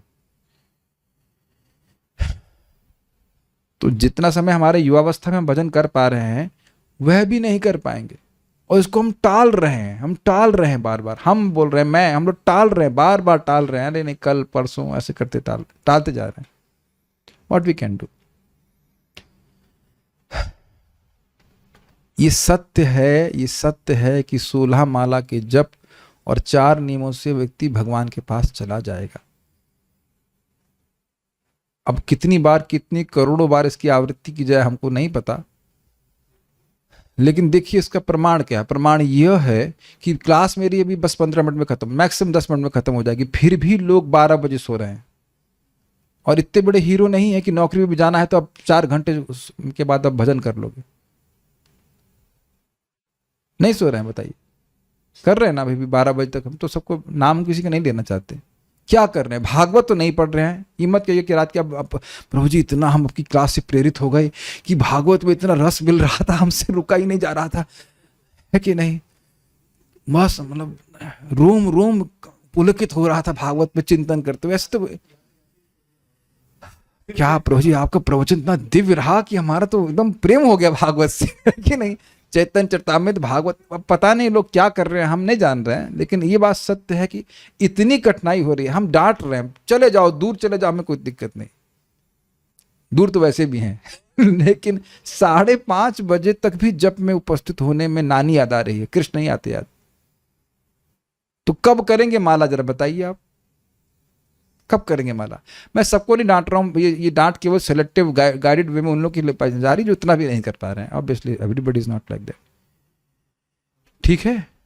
कुछ भी करिए भाई, देखो इतना तो करना ही पड़ेगा। प्रभुपाद जी के समय में भी लोग 1 बजे तक प्रचार कर रहे थे, फिर सुबह उठ नहीं पा रहे थे, प्रभुपाद कहने बंद करो ये प्रचार, टाइम से सो जाओ सुबह उठो। We have to control our senses. पहले सतुगुण में आना पड़ेगा, तब तो दिव्य स्तर पे पहुंचेंगे। तो अब क्या बोला जाए बताइए? थोड़ा इतना तो करने का प्रयास करिए सब लोग। आप लोग सब लोग कर ही रहे हो, जो लोग नहीं कर रहे हैं उन तक ये मैसेज जा रहा है, ठीक है? इस प्रकार वर्णाश्रम धर्म प्रणाली में प्रत्येक पुरुष तथा स्त्री को इस कार्य के लिए शिक्षा दी जाती है। किस कार्य के लिए? भगवान के पास वापस जाने के लिए। दूसरे शब्दों में वर्णाश्रम धर्म प्रणाली सनातन धर्म भी कहलाती है। वर्णाश्रम धर्म प्रणाली मनुष्य को भगवत धाम वापस जाने के लिए तैयार करती है। इस तरह गृहस्थ को वानप्रस्थ बनकर जंगल में जाकर पूर्ण ज्ञान प्राप्त करने तथा अपनी अपरिहार्य मृत्यु के पूर्व संन्यास ग्रहण करने का आदेश रहता है। तो ये सब तो अभी नहीं बोला जा रहा है, सुबह उठने के लिए बोला जा रहा है, जप करने के लिए बोला जा रहा है, भगवान के बारे में सुनने के लिए बोला जा रहा है। महाराज परीक्षित भाग्यशाली थे कि उन्हें मृत्यु की सूचना मृत्यु के 7 दिन पूर्व प्राप्त हो सकी, लेकिन सामान्य जनों को ऐसी कोई निश्चित पूर्व सूचना नहीं मिल पाती, यद्यपि मृत्यु सबों के लिए अवश्यंभावी है। फाइन, ध्यान देना होगा कि 7 दिन में मृत्यु हो जाएगी, इसका मतलब क्या है? उससे पहले नहीं होगी। सोचे नहीं कितना इंटरेस्टिंग पॉइंट है कि 7 दिन में मृत्यु हो गई। आप सोचिए, अगर तक्षक की जगह कोई नेवला आके काट, मतलब कुछ भी और क्या कहते हैं वो जो बिस्खापर अगर काटने को आती तो वो नहीं काट पाती। परीक्षित महाराज बिस्खापर नहीं समझते, बहुत जहरीली होती है वो। तो बिस्खापर कहती नहीं, ये सेवा मैं कर देती हूँ, परीक्षित महाराज को मैं 2 दिन पहले काट लेती हूँ। तो वो संभव नहीं था। दैट मीन्स उनका ना फ्रैक्चर होना था, ना उनको बुखार आना था, ना कुछ भी नहीं होना था, ना ब्रेन हैमरेज, ना कुछ भी नहीं, ना हार्ट अटैक, कुछ नहीं हो सकता था 7 दिन। यानी 7 दिन तो पूरे मिले थे। और हम कौन बोले मैं वैसे बैठे बैठे तय हो जाऊं? कौन जान रहा है? Is it not? कौन बता रहा था अभी मेरे को? यहाँ पे कोई व्यक्ति था जिसके दादाजी चलते चलते ही हार्ट अटैक पड़ गया था, मर गया। कौन तो बोल रहा है? विपिन प्रभु बता रहे थे, हाँ, कुछ दिन पहले की घटना है। आपके बॉस मर गए कुछ दिन पहले ना, भूतपूर्व बॉस अभूतपूर्व तरीके से मर गए नाउ इज इन भूतकाल, फिनिश। कितने हम लोग चिल रह रहे हैं। मूर्ख लोग मृत्यु के इस निश्चित तथ्य को भूल जाते हैं और भगवत धाम जाने की तैयारी करने के अपने कर्तव्य की उपेक्षा करते हैं। वे खाने पीने तथा आनंद मनाने की पार्श्विक वृत्तियों में ही अपना जीवन व्यर्थ कर देते हैं। अब फिर दोबारा कब मनुष्य जीवन मिलेगा उसे कुछ पता नहीं। ऐसा अनउत्तरदायित्वपूर्ण जीवन कलयुग के लोगों द्वारा अपनाया जाता है, क्योंकि उनमें ब्राह्मण संस्कृति, ईश्वर चेतना तथा गो रक्षा के तिरस्कार की पापपूर्ण इच्छा घर की रहती है, और इसके लिए राज्य सत्ता उत्तरदायी है। ये लाइनें समझ में आई? राज्य में कुछ ऐसा बात ही नहीं होती है कि आपको ब्राह्मण IAS की तैयारी करनी है। अच्छा, गीता को कितने श्लोक पता है ना? वो तो कुछ पता नहीं है। हो सकता हो कि IAS की तैयारी करने वालों को श्रीमद् भागवत का नाम भी पता ना, श्लोक तो छोड़ दीजिए। आज में मैं चर्चा कर रहा था कि हमारे रिश्तेदार हैं तो भक्ति तो कर ही रहे हैं, लेकिन संदेह होगा, हो सकता कुछ लोग जानते हो, अब नहीं तो बड़े बड़े अधिकारियों के पास जाइए तो उन्हें क्या गीता का एक भी श्लोक पता होगा? मैं ये नहीं कह रहा हूं किसी को नहीं पता होगा, लेकिन बहुत संदेह है कि वो शायद जीवन में एक भी गीता का श्लोक पढ़े होंगे। मैं गलत अगर कह रहा हूं तो आप मुझे गलत भी बोल सकते हैं, बट काफी संभावना है कि भारत में भी अब ऐसे लोग हैं। मैं अपनी बात कर रहा हूं, मैंने तो गीता इस्कॉन में आने से पहले गीता का कोई श्लोक मुझे तो मेरे चित्त में कभी नहीं आता था। आप लोग क्या आता था कभी? कुछ शायद स्कूल में पढ़ाते हो, हमारे तो हम लोग तो कॉन्वेंट में पढ़े थे तो हमारे कभी कुछ चित्त में ही नहीं आता था। क्यों पढ़ाएंगे? हाँ, वो महाभारत के पहले वहां यदा यदा ही धर्मस्य, ठीक है। तो अब कुछ क्यों कुछ का प्रचार किया गया, कुछ तो श्लोक मन में आ रहा, नहीं तो मन में भी नहीं आता। और हरे कृष्ण मंत्र तो मुझे पता ही नहीं था। सो लाइक दिस, ये राज्य की वजह से गड़बड़ है। राज्य को चाहिए कि इन 3 बातों को उन्नति के लिए धन खर्च करे और लोगों को मृत्यु की तैयारी करने की शिक्षा दे। फिर से वो वो बात बोलेंगे, शिक्षा वही शिक्षा है जिसके द्वारा व्यक्ति शिक्षित हो मुक्त होने के लिए, और बाकी जो शिक्षा है वो 2 कौड़ी की है। उसके लिए चाहे हम कितना भी अपने आगे PhD है और BTech और MTech कुछ भी लगा लें, वो 2 कौड़ी की हम। क्योंकि उससे व्यक्ति मुक्त नहीं होगा, फिर दोबारा इसी जगत में आ जाएगा। जो राज्य ऐसा करता है वह असली कल्याणप्रद राज्य है। अच्छा हो कि भारत राज्य आदर्श प्रशासकाध्यक्ष महाराज परिषद के आदर्शों का पालन करें, वे अन्य भौतिकतावादी राज्यों का अनुकरण न करें जिनके पास भगवत धाम की कोई जानकारी नहीं है, जो मनुष्य जीवन का चरम लक्ष्य है। ये देखा प्रभुपाद जी कितनी सुंदर बात है। अभी देख रहे होते हुए भारत में इस समय टेक्नोलॉजी पे कितना बल दिया जा रहा है, और उससे क्या हो जाएगा और क्यों दिया जा रहा है? विदेश को देख करके। और ये नहीं देख रहे कि विदेश का हाल क्या है, विदेशी लोगों का हाल क्या है। जब उनका कोई कल्याण हुआ नहीं तो हमारा कल्याण कैसे हो जाएगा बताइए। ये एक अद्भुत बात है। जो प्रोडक्ट वहां फेल हो गया, जिस दिशा में सभ्यता जाकर के बर्बाद हो रही है, वो सभ्यता को पोषण देना भारत में ये मूर्खता है कि नहीं बताइए। आप लोग वहां पे गए नहीं है, मैं देखा वहां पे जाके, बड़ा इंटरेस्टिंग है। बाली में कोई फैक्ट्री नहीं है, कैन यू इमेजिन, कोई फैक्ट्री नहीं होना। और वहां आप 2 मंजिल से ऊपर नहीं बना सकते हैं, मतलब आपका मकान उतना ही बड़ा हो सकता है जितना कि कोकोनट ट्री, उससे ऊपर नहीं बना सकते। अमेजिंग ना, नो हाई राइज बिल्डिंग्स। और रियली प्रकृति बहुत सुंदर तरह से वहां पे सब लोग रह रहे हैं, और जिंदा भी हैं लोग, पता है आपको, कोई फर्टिलाइजर नहीं। और ये सब किसके द्वारा हो रहा है? सरकार ने ही इस प्रकार के नियम बना के रखे हैं। एटलीस्ट जब तक मैं गया था, अब आगे वो क्या कर रहे हैं हमको नहीं पता। क्या अन्य राज्यों में, क्या अन्य लोगों को वो नहीं देख रहे प्रगतिशील होते हुए, सो कॉल्ड प्रगतिशील होते हुए, लेकिन नहीं, वो अपने कल्चर को नहीं छोड़ना चाहते। इट्स वेरी गुड, नहीं? एनीवेज, और ये भी आप लोगों को पता होगा, भारत को सोने की चिड़िया पहले कहा जाता था, अब नहीं कहते, जब टेक्नोलॉजी नहीं थी। एनीवेज, ये बात आपने ध्यान नहीं दी होगी। देखिए लाइन कितनी सुंदर है। वह अन्य भौतिकतावादी राज्यों का अनुकरण ना करे जिनके पास भगवत धाम जाने की कोई जानकारी नहीं। कितना सुंदर बात यहाँ प्रभुपाद जी कह रहे हैं। क्या इस बात की सराहना आप लोग कर पा रहे हैं? विदेश में जाके आप पूछेंगे भी ना, where is the kingdom of God. आप इंग्लैंड में रहे हो, आप देखेंगे कि वहां पे लोगों को इसकी कोई जानकारी नहीं। और भी कोई विदेश में रहेंगे, आप घूमेंगे, कोई जानकारी नहीं है। और भारत में तो सत्संग चलता ही रहता है। वैकुंठ का नाम तो आ ही जाता है, ऐसा नहीं, गोलोक का नाम हम नहीं सुनते थे ना, लेकिन वैकुंठ का नाम भारत में यहाँ तहाँ सुन पड़ जाता है। मतलब ऐसा नहीं, समझ नहीं पाते लोग, जानेंगे कैसे, लेकिन आ जाता है कुछ कुछ बात। वैकुंठ का नाम सुने होंगे, भगवान विष्णु का नाम सुने हैं, कृष्ण का नाम सुनते हैं। ये बातें हैं। भारतीय सभ्यता के आदर्शों में गिरावट आने से न केवल भारत में अपितु विदेशों में भी नागरिक जीवन में गिरावट आई है। ये कैसे हो गया, इस तरह समझने का प्रयास कीजिए। देखिए, जब हम लोग को टेक्नोलॉजी चाहिए होती तो हम किससे बोरो करते हैं? फॉरेन से। अगर वहीं कम हो जाए तब किससे बोरो करोगे? समझ में आ गया बात? Got the point? तो भारत में ही जो भी आध्यात्मिक ज्ञान है वो भारत से ही आने वाला है। अब भारत में ही इसका ह्रास हो जाएगा तो अन्य जगह तो फिर और ह्रास होगा, वहां कहाँ रखने वाले हैं? इसीलिए प्रभुपाद जी इस्कॉन को भारत में भी स्थापित किए कि यहां रहेगा तो ये रह जाएगा, और रहा है, ये रहा है। ये बात एक सन्यासी बोल रहे थे कि इस्कॉन इंडिया का स्थायित्व होने के कारण यह है कि यहाँ के लीडर्स स्थिर बने रहे। It's a very big thing. Anyhow, ये स्वाभाविक है, धर्म का अनुशीलन करना भारत में बहुत आसान है और लोगों के लिए समझना भी बहुत आसान है।